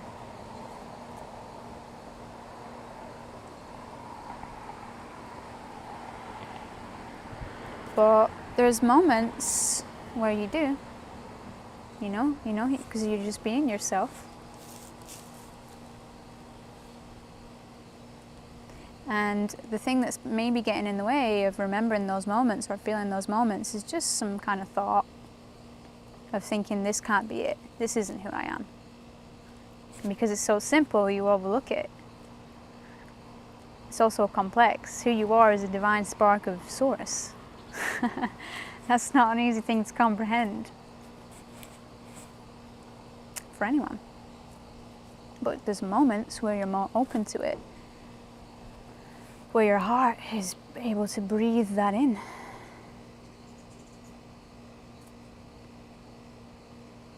And don't be hard on yourself if you can't get there.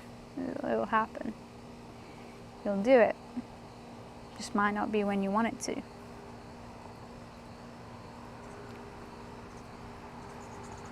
Sometimes you gotta surrender to life. Let life be you.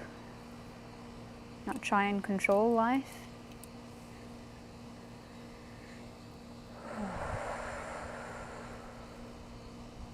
That is what natives knew. They knew how to be in touch with the land. They knew that their lives were governed by the cycles of life. And that's kind of what we're missing when we're in our brick houses. We cut ourselves off from that humbling side of nature, which is very much connected to who we are. When we're not connected to the land that we're living on, or to nature or whatever,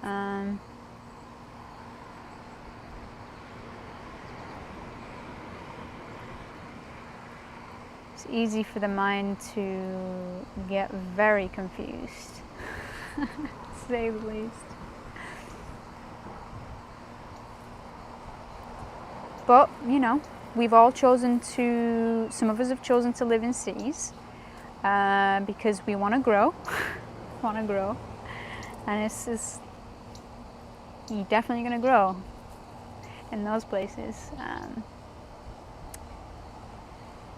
Yeah. I say it takes just as strong of a soul to live in a city as it does to live in the country. Now, I'm not talking about, like, I think it's the hardest thing is to live purely off the land, no amenities, going back to the way it was. I'd say that's probably the hardest, but I wouldn't know. I've not lived like that. I've always had some kind of grocery store or something nearby.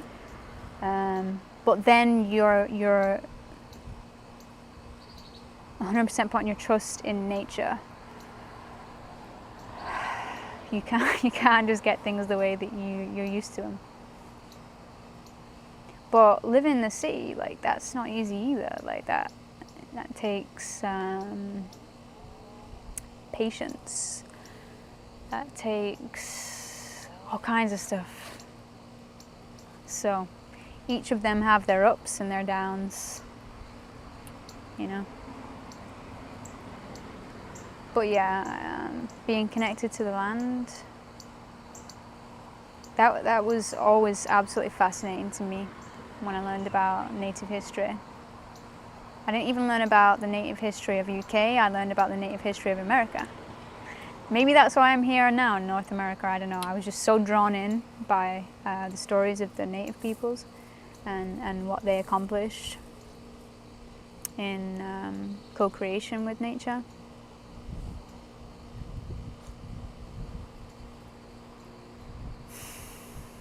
So yeah, I think it lives on in all of us, you know, those of us that are connected to that kind of lifestyle, and even people that aren't necessarily connected to nature. They're connected to nature even just in connecting with other people, because we're all part of nature. So it doesn't really matter where you come from. We're all connected, I think. I know. But yeah.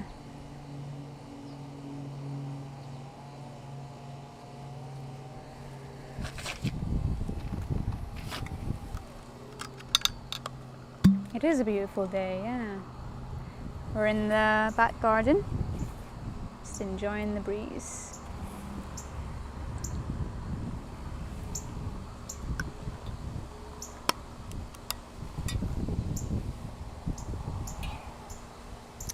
Yeah, inner child. That's a beautiful way to do it. You know, we was watching on Disney the Imagineering series, and interesting to note that, you know, it allowed adults to become children again, and it's inspiring because it took off, you know, the media industry and creating films and all of that kind of stuff. But the other side of it is that childlike nature we can bring through us, that part of our child self, that inner child that we once were. You know, we saw the world with fresh eyes and had fun. We're maybe a bit more naive, and so we would just dance when the rainbows came, and, you know, just silly little things. Adults have a harder time doing that. But if we can push past that side of us that feels silly or embarrassed,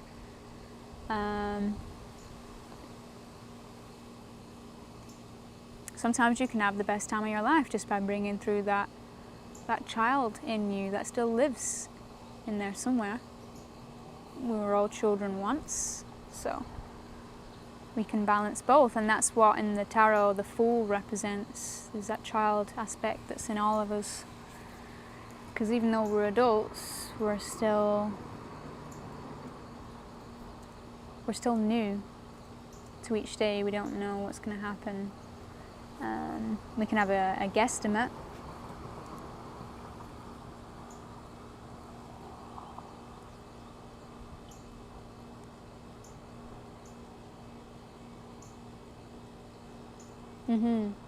It is therapeutic, yeah, definitely.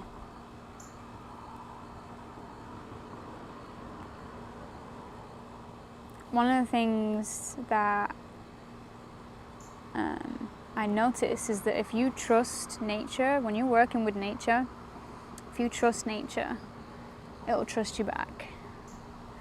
If you come to nature with fear, it'll show you fear. I don't know, just in like a simple way, like a spider crawling up your arm, or it's not even that, you know, but it can be. It all depends how you show up to nature. But all of it's a learning lesson.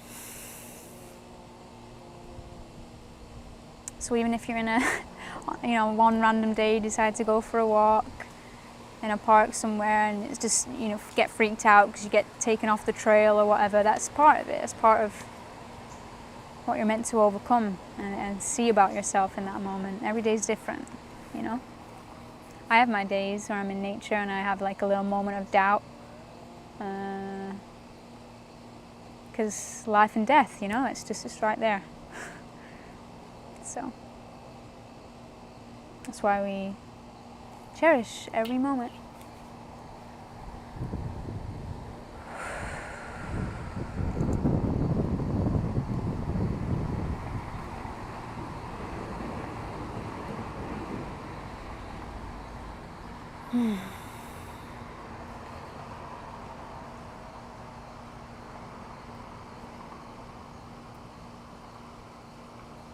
Hi, Paul. Yep.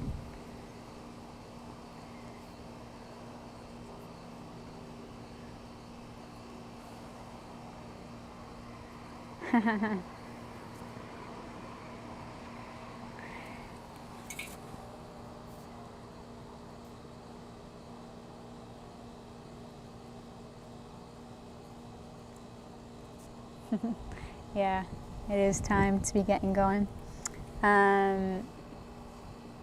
Fairy, you're definitely onto something there.